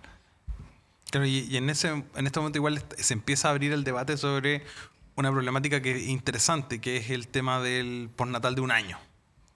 Y que de cierta forma, con la misma lógica de políticas de contratación, o por ejemplo el tema de la sala cuna y todo, cómo esto se ve, porque igual es una discusión, un debate que podría volver a afectar al grupo de la mujer en sí mismo en la contratación. ¿Cómo esto se ve proyectado en este momento? Claro, o sea, creo que hay que tener mucho cuidado también con las reformas que vamos haciendo de que no generen mayores costos laborales, que es la idea también, o sea, con esa lógica es lo que se hace esto del subsidio, tratar de incentivar un poco la contratación, aportando a la reducción de los costos para que se genere mayor empleo, que es donde estamos estancados hoy en día. O sea, uno podría decir que en ciertos momentos se requiere mayor énfasis en dar facilidades para que las personas participen del mercado laboral. Que uno puede decir que fue lo que pasó, por ejemplo, saliendo de la pandemia. Y por eso se creó el IFE, de hecho. Claro, era un incentivo para que las personas salieran al mercado laboral porque había miedo, ¿cierto? Habían temores de contagiarse, entonces no era tan fácil que salieran. Y en ese momento lo que se incentivó fue la oferta, digamos, a los trabajadores incentivarlo. Y hoy en día el problema parece ser más bien el contrario, hay un problema más de contratación, hay ciertos grupos que no están encontrando empleo, por eso la tasa de desempleo está en un nivel relativamente alto, y hay que también saber apoyar a ese otro grupo, que en el fondo es el que nos estamos focalizando un poco más ahora, bueno, y también a lo largo de esta administración. Y la idea de este subsidio que les contaba es tener la suficiente flexibilidad para hacer esos cambios. No tener que ir generando mecanismos nuevos, subsidios nuevos, gestionando nuevos recursos, sino ocupar recursos que ya existen en el Estado de mejor manera y para saber cuándo hay que incentivar un poco más la oferta, cuándo un poco más la demanda. Y en este momento entramos fuerte con un incentivo a la demanda con el rediseño a los subsidios al empleo. Muchas gracias, Nicolás. Fue interesante verlo en los números y desmitificarlo un poco de cómo se ve la estructura de los debates. Así que buenísimo. Creo que es súper interesante cómo vamos viendo los diferentes desafíos que tienen tanto las políticas públicas como el proceso del desempleo. Muchas gracias. Muchas gracias, Nicolás. Gracias. ¿Buscas ese disco de vinilo que le falta a tu colección? ¿O quizá un libro sobre tu artista o banda favorita? Somos la tienda de música.cl, una disquería y librería de música online con un amplio catálogo de discos de vinilo de todos los estilos y una dedicada selección de libros sobre la música y los artistas que tanto nos gustan. Despachamos a todo Chile y por compras sobre 79.900 pesos, todo envío es gratuito. Visítanos en www.latiendademusica.cl, el rincón online para amantes de la música. ¿Cómo se viene el panorama de las presidenciales según la encuesta de la Cosa Nostra? La última encuesta de la Cosa Nostra, liderada por el sociólogo Alberto Mayol, correspondiente a julio, situó a la candidata del oficialismo, Janet Jara, como favorita en primera vuelta en las elecciones presidenciales de noviembre, con un 38% de las preferencias, seguida por José Antonio Kast con un 23,3% y en tercer lugar Evelyn Matei con un 18,7%.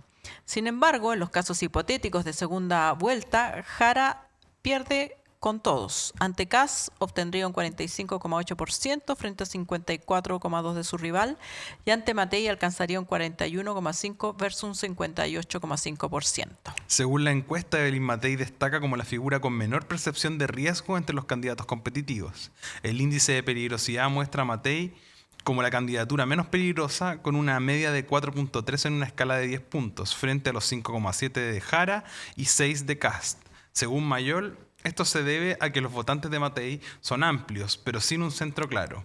Además, el sociólogo explica que el haberse quedado sin núcleo le impide contar con un centro de gravedad sólido desde el cual salir a atacar sectores específicos. El sondeo de la Cosa Nostra además cuenta con un análisis de consistencia, el cual revela una alta polarización en la sociedad chilena. Jara y Kast concentran sobre el 50% de notas de 1 a 3 en sus evaluaciones individuales. No obstante, Matei muestra mayor capacidad de reacción transversal. Sin embargo, en un hipotético escenario con Gabriel Boric incluido, Jara supera al actual presidente con un 23,7 contra un 18,5, demostrando autonomía respecto del gobierno. Finalmente, la encuesta desmitifica migraciones masivas de votos entre primera y segunda vuelta. Apenas un 5% de electores modificaría su decisión inicial.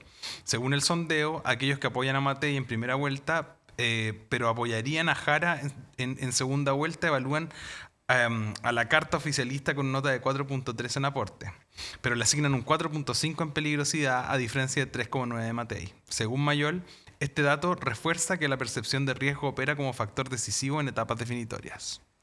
Según las conclusiones del sociólogo, Kast y Jara están en el clima que les es propicio. Sin embargo, el resto de los candidatos tienen que vivir y conseguir votos en un ambiente que Mayol llama ácido.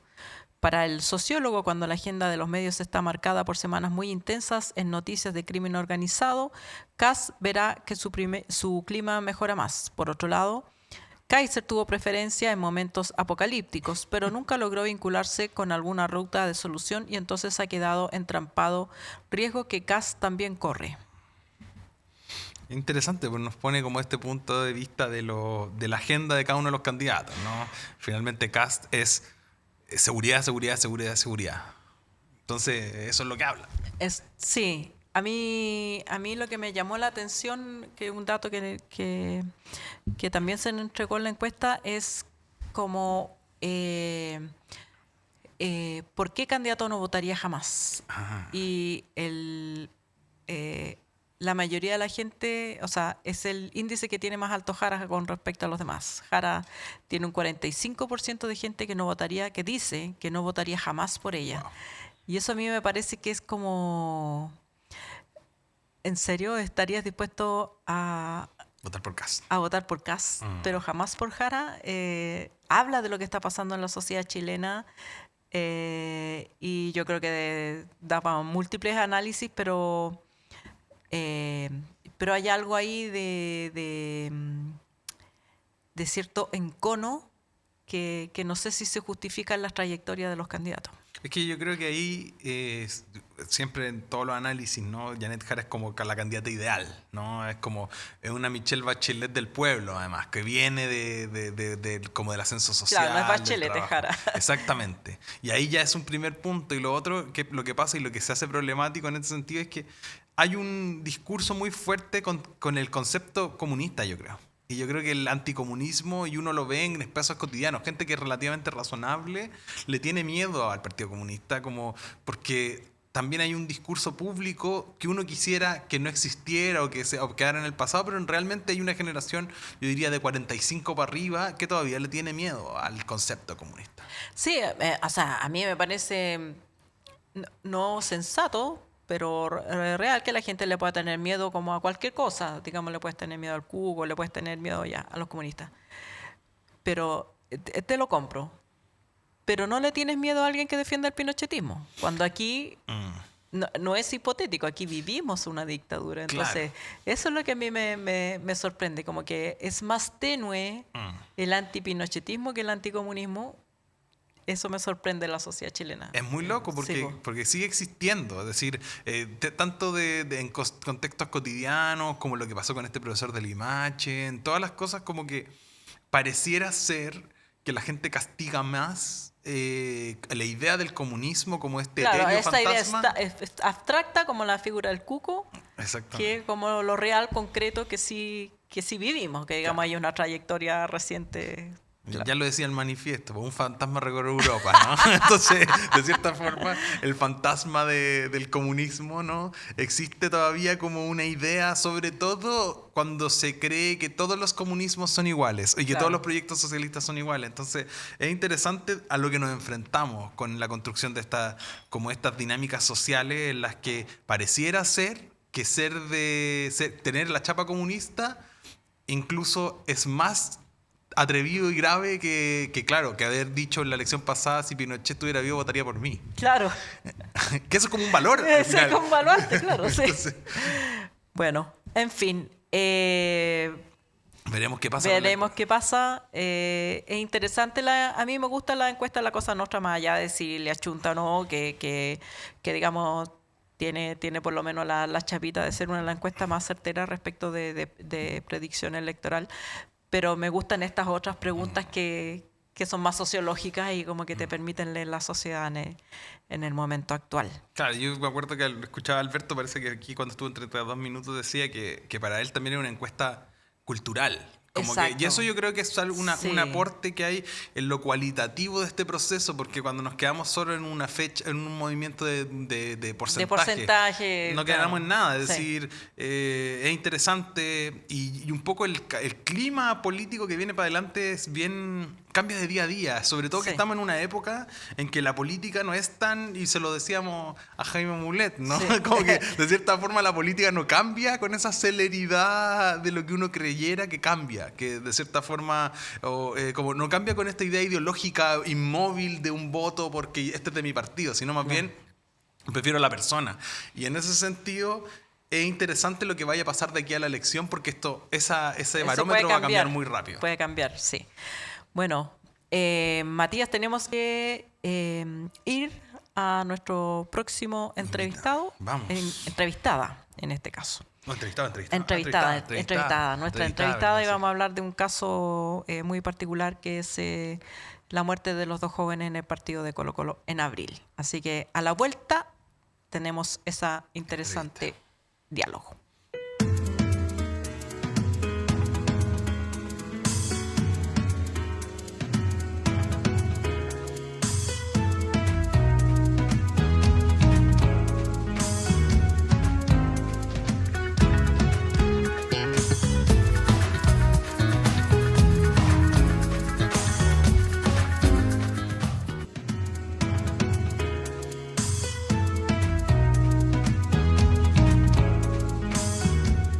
estamos con una invitada especial, Mariana Rojas. Ella es abogada de la familia de Martina Riquelme, una hincha de Colo-Colo que falleció en el partido de fútbol, ustedes recordarán, en abril de este año, junto con otro hincha, otro joven.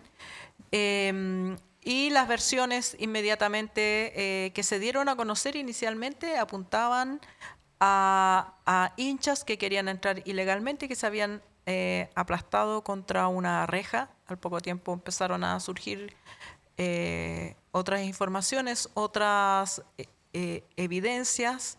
Estamos con Mariana no para revelar esas evidencias porque entendemos que el juicio todavía no es público, pero sí queríamos conocer a través tuyo, Mariana, la perspectiva judicial de este caso. Estamos hablando de un caso de un accidente fortuito, estamos hablando de violencia policial, estamos hablando de delincuencia. Hola, ¿cómo estás? Muchas Buen día, gracias. Alejandra. Mira, la verdad es que yo soy muy responsable en relación a lo que puedo decir. Y nosotros como equipo, antes de tomar la querella, hicimos una investigación de lo que había sucedido. Y la verdad es que la teoría nuestra no es, o sea, es fortuito por la situación, pero sí existía la posibilidad de que esto no sucediera. Ya, Claro. de que esto no sucediera. Entonces la figura legal nuestra no es cuasi delito de homicidio, sino que es homicidio, porque existió la intención de hacer, de asesinar a estas dos personas, estos dos menores, ya, siendo que se pudo haber evitado. También está la figura de la falta de auxilio, ya que carabineros que manejaban el Zancat no se detuvieron a asistirlos. ¿Ya? ¿Y hubiera cambiado la realidad si se hubieran detenido? O sea, ¿existía la posibilidad médica de salvarlos? Mira, eso es complejo porque como no soy médico es muy difícil Claro. que te pueda responder algo así. Pero yo siento que cuando tú cumples tu deber de auxilio, puedes evitar situaciones, o sea, porque obviamente hay una asistencia inmediata, llega la ambulancia y tal vez se podía haber evitado. O sea, no puedo asegurar porque te insisto, no Claro. soy médico. Ahora, Pero es una obligación legal el auxilio. sí, el auxilio es una obligación legal. Ahora, para nosotros como equipo este es un homicidio, directamente es un homicidio, no es un cuasi delito, porque las víctimas estaban en indefensión. ¿Ya? Para que nuestra audiencia comprenda, porque no todo el mundo está familiarizado con los conceptos legales, ¿cuál es la diferencia de un cuasi delito con un delito de homicidio? Mira, la diferencia es súper simple. El cuasi delito es accidental. Yo te atropellé, yo te maté porque no me di cuenta, no fui capaz de predecir. Y el homicidio tiene que ver con la voluntad de hacerlo. Bueno, esto en derecho se llama dolo eventual. O sea, yo pude haber evitado esto y no lo evité. Las víctimas estaban en indefensión y yo no apliqué la posibilidad de que ellos se pudieran salvar. ¿Ya? Porque esto parte con una caída de Milan y Martina, que ellos caen al piso. Si nos puedes contar, ustedes probablemente han visto videos, inicialmente el encuadre se dio de manera distinta o se informó que eran hinchas tratando de entrar a la fuerza al estadio. Con lo que ustedes conocen y lo que nos puede decir, ¿qué fue lo que pasó ese día? Mira, me parece súper oportuna tu pregunta, porque nosotros como equipo, antes de presentar la querella, nos dedicamos a investigar qué había sucedido. Se habla de un turbazo, de un ingreso sin entrada, se habla de delincuencia, se habla de mil cosas, ¿ya? Pero aquí la realidad es muy clara. El lugar de los hechos donde esto ocurre, era imposible que existiera un turbazo porque no hay acceso. Estamos hablando de Maratón con Benito Rebolledo a 100 metros por Maratón, donde el primer acceso está en calle Colo-Colo, que son como 300 metros más allá, si no más, y el acceso de la barra como tal queda en Ezequiel Fernández con Benito Rebolledo. Entonces, la verdad Vamos es más que, lejos. claro, si tú miras, es como súper extraño pensar que se saltaron una reja porque ¿a dónde iban a saltar si hay una pandereta, un muro? Ya, No había entonces, rejas. no, mira, esto sucede, de acuerdo a lo que nosotros podemos Sí. recopilar, sucede producto de un gaseo que Carabineros establece en el menú, que ellos empiezan con sus protocolos, gasean y la gente trata de escapar, que es lo habitual. Claro. Porque además tú entenderás que los gases son súper violentos, te hacen perder la visibilidad, te hacen O perder... sea, cualquiera que ha estado expuesto a una bomba lacrimógena sabe que nadie se queda parado así Claro. como, Claro, voy a claro. aspirar este aire. Claro, eso fue lo que sucedió. Ahora se habla de la teoría de una reja. Yo hago una pregunta al respecto. Si ellos fueron capaces, los tripulantes del Zancat o del Zorrillo, como lo conocemos, si ellos fueron capaces de sentir una reja, que es lo primero que se filtró en todos lados, ¿cómo no fueron capaces de sentir dos cuerpos? Entonces eso es como para mí súper extraño. O sea, si sentiste una valla papal que es pequeñísima, que es liviana, Claro. ¿cómo no sentiste dos cuerpos? O sea, estamos hablando de dos menores que la verdad es que, insisto, o sea, ellos pudieron haberlo hecho o pudieron haberlo visto. Pero por eso, ¿qué fue lo que pasó de acuerdo con lo que Bueno, investigando? pasa como te contaba, este asunto del gaseo. Dentro de los partidos, por decirlo así, estas actividades, es súper habitual el tema de los gaseos, de que les tiren agua. No es un tema eventual, es un tema que sucede cada vez que hay un partido. Ya. Porque existe una gran provocación de parte de la fuerza pública. O sea, tú vas al estadio y el estadio está sitiado por Carabineros, que yo siempre he pensado, si ellos usaran esta cantidad de recursos para combatir la delincuencia, estaríamos en otra posición. Ya, porque de verdad que es demasiado. Y dentro de lo que nosotros pudimos investigar antes, siempre existe la voluntad de Carabineros de maltratar a los hinchas. Por ejemplo, recibimos el testimonio de una niña embarazada, que a ella le daban de sablazos para que se apurara. O sea, ¿de qué estamos hablando? De un trato netamente inhumano, de un abuso de autoridad. Que está normalizado. Para los hinchas, claro, para los hinchas está normalizado. Es como la consecuencia que yo tengo que sufrir para ir a ver a mi equipo. Ya. Eso es como lo que sucede.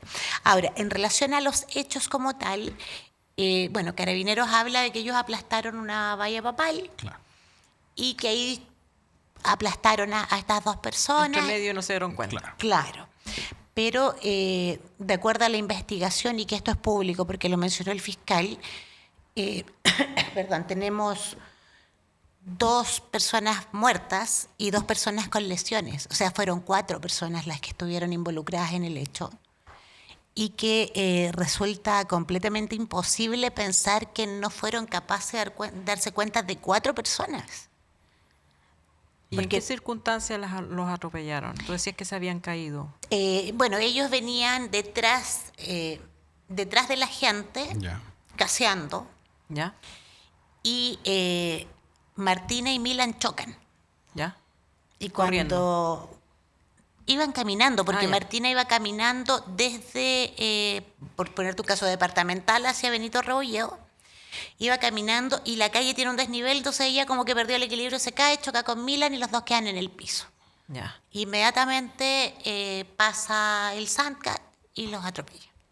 Y tú, la hipótesis es que los vio, los atropelló. Sí. Es imposible pensar que un vehículo preparado para ese tipo de situaciones no tenga visibilidad. O sea, yo creo que es muy inocente pensar que no tienen visibilidad, porque en el Que fondo andaban a ciegas. ellos tienen que tener visibilidad, son personas capacitadas para poder manejar esos vehículos, porque no es cualquiera el que se suba. Ahora, aquí el actuar de ellos fue completamente fuera de protocolo, porque según lo que nosotros entendemos, cuando existe esta situación de gaseo, ellos se tienen que detener. Porque obviamente la gente queda sin visión, y yo creo que incluso hasta ellos pueden, no sé. Y en este caso no sucedió, ellos continuaron, no prestaron auxilio. Usaron el vehículo como un arma. Claro, y bueno, además que es un tema, como hablábamos delante, un tema que es habitual en ellos, o sea, el no respetar los protocolos con respecto a la hinchada de Colo-Colo, el actuar en forma... Yo considero que ellos actúan provocando a la hinchada. Claro. Yo creo que y por eso abre como una puerta de una conversación que es súper importante hoy en día, que tiene que ver con todo este proceso de estadio seguro, la reforma en las lógicas de cómo se lidia con el proceso de ingreso, porque finalmente, a pesar de todo este aparataje policial que mencionabas de los alrededores, igual siguen habiendo crímenes adentro de los estadios, igual siguen habiendo incendios y procesos que van entre los dos lados, ¿no? Entonces, ¿cómo ves tú en este sentido? Porque hemos hablado mucho de que se saltan protocolos. ¿Cuáles son esos protocolos? ¿O cómo se ha visto esto en relación tanto a la legislación como al proceso mismo de cómo se relaciona con los hinchas? Bueno, la falta de protocolo tiene esencialmente que ver con el abuso que ellos ejercen en relación a la hinchada, el maltrato que recibe la hinchada. Y bueno, yo la verdad es que no puedo hablar mucho de la situación, pero uno puede ir mirando, si tú te empiezas a buscar información, te das cuenta de que acá el actuar de Carabineros está fuera de protocolo. Porque De los protocolos que ellos mismos han que establecido. ellos mismos han establecido. Incluso esto lo podemos acreditarlo con lo que dijo el fiscal, de que ellos tienen la obligación de portar las cámaras, la GoPro. Y las cámaras estaban todas apagadas. Entonces, ¿qué sensación te da eso? Una sensación de un actuar impune en relación a lo que realizan, porque en el fondo no se sienten las cámaras porque ellos hacen lo que quieren. Esa es mi visión desde afuera. O sea, el protocolo básico es que ellos llegan a un lugar y encienden una cámara. En ese minuto se supone que el Zorrillo tenía cámara, no la encendieron. No hay imágenes directas de los hechos. No hay una imagen que provenga de las cámaras de ellos. Claro, pero sí hay audios que establecen otras situaciones. Y nosotros, lo importante para este juicio es que nosotros tenemos testigos presenciales, que son los acompañantes de Martina, y que nos pudieron dar la información para poder trabajar con el equipo jurídico en cuanto al tipo penal de esta causa. En cuanto a poder mirar tal vez más allá de lo jurídico, ya que tiene que ver con, como lo dijimos una vez, esto no es un hecho aislado.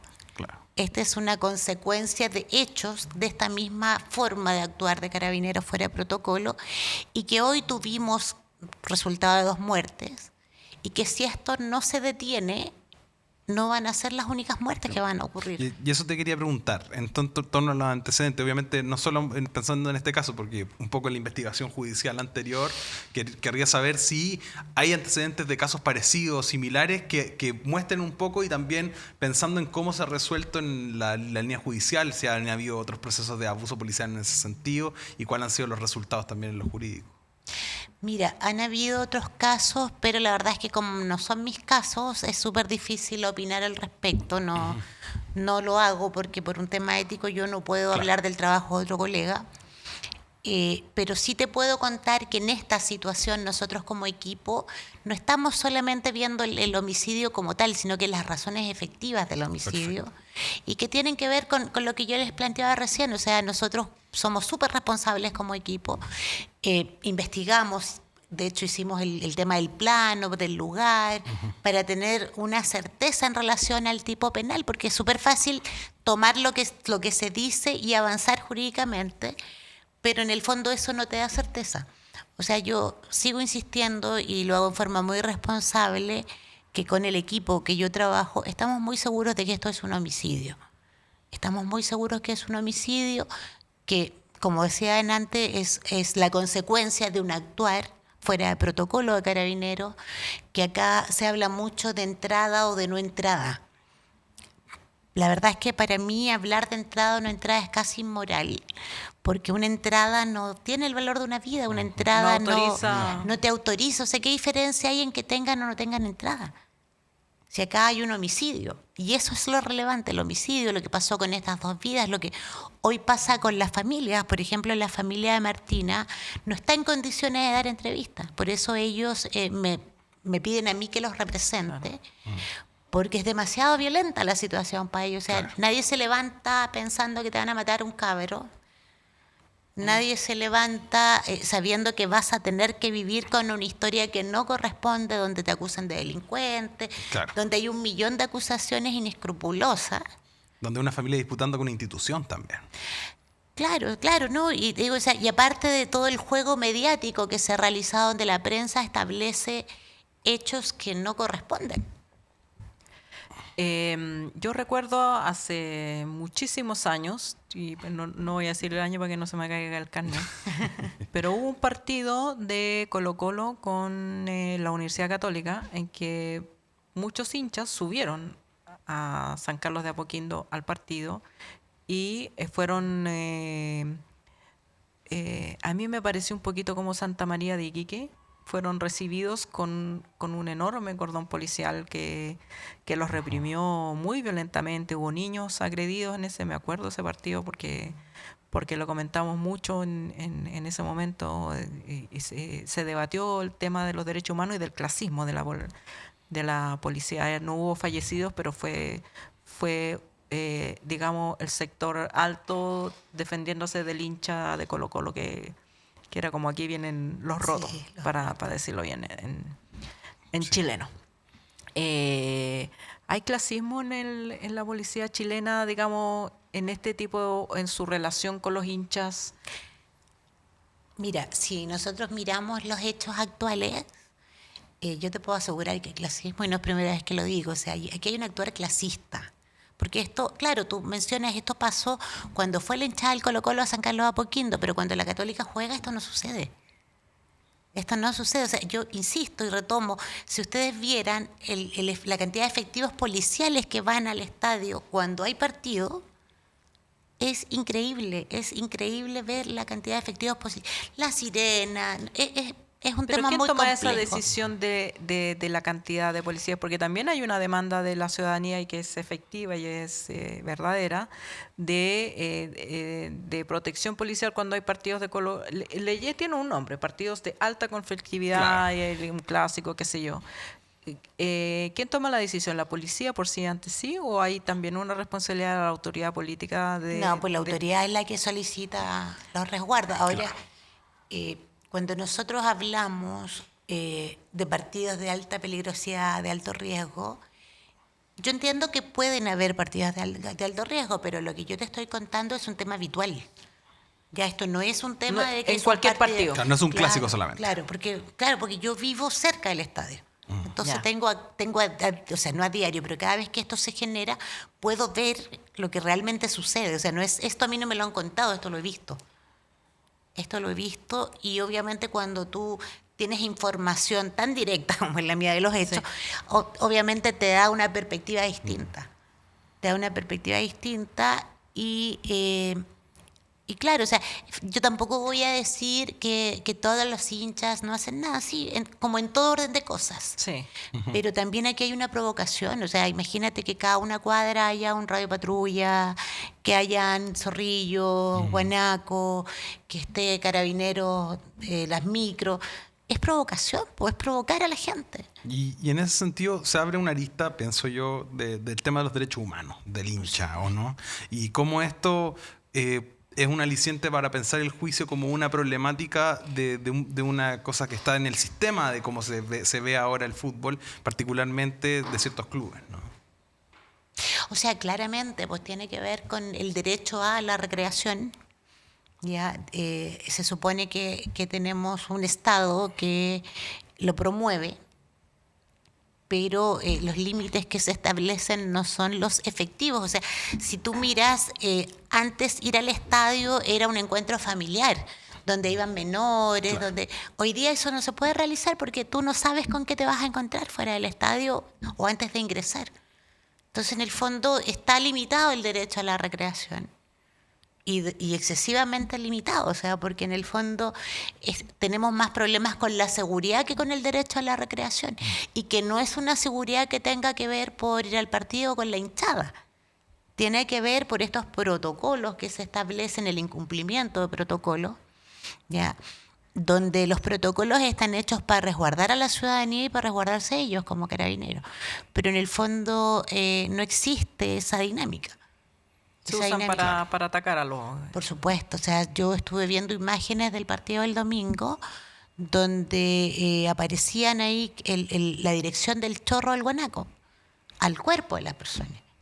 Y eso está completamente fuera de protocolo, o sea, ellos no pueden, por el daño que ejerce la presión de ese chorro de agua, no puede ir al cuerpo.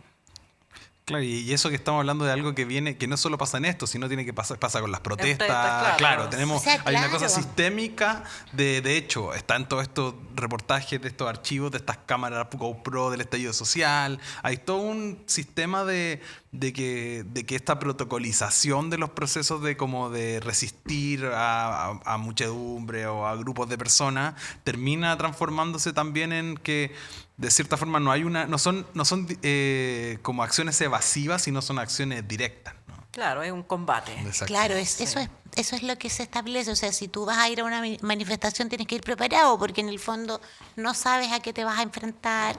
Si vas al estadio a ver al Colo-Colo, también tienes que ir preparado, porque no sabes a qué te vas a enfrentar.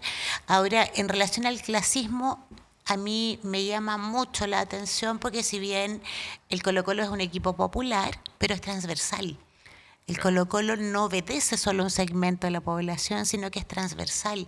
Entonces, en el fondo, si bien hablamos de clasismo, pero también con eso yo puedo establecer que es una conducta. Es una conducta que Carabineros tiene en relación a cómo enfrenta las manifestaciones o los tumultos de personas.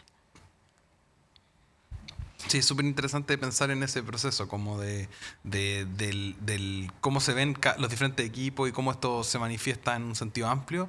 Y yo creo que bueno, este camino o esta conversación nos abre a pensar dinámicas nuevas y cómo esto puede afectar, no solamente en el caso que esperamos que se resuelva de manera exitosa, pero al mismo tiempo también que vaya generando como pasos a la política en el futuro, pensando en la renovación de Estadio Seguro y todo eso.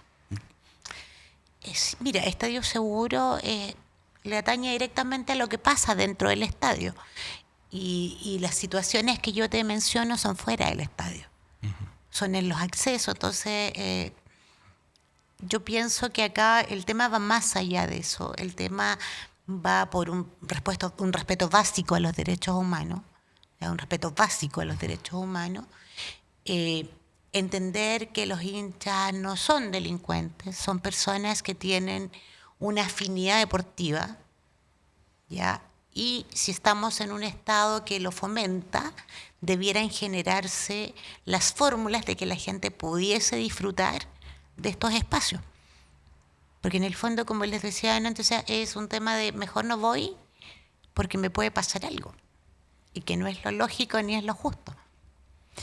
Bueno, muchas gracias, Mariana. Vamos a ver cómo, ojalá que haya pronto novedades y que se pueda hacer público las evidencias en el caso para que se avance en justicia. Que es lo que buscamos, sí. Claro.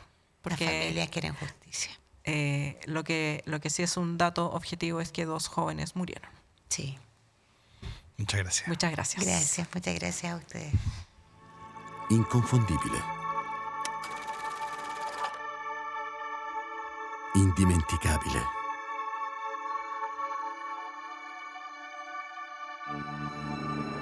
E il nostro caffè oggi riparte, portandoci a scoprire nuove parti del mondo. Prima di tutto, scegli se vuoi fare un caffè o se vuoi fare un Costa d'Oro. Mio padre diceva così, mentre ogni mattina faceva la sua scelta. Quella giusta, da sempre. Ecco dove ci porta il nostro viaggio.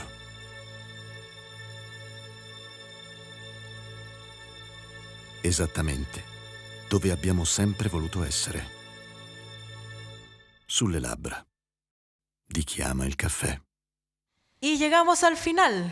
¿Quién lo diría? De una nueva edición de 32 minutos. ¿Cómo te sentiste, Matías? Muy bien, muy entretenido además. Sí, lo pasamos muy bien. No se fake nos- news. No fake news. No fake todo, news. todo verdadero aquí. Y se nos fue volando el tiempo. Sí. Estuvo bueno, estuvo bueno.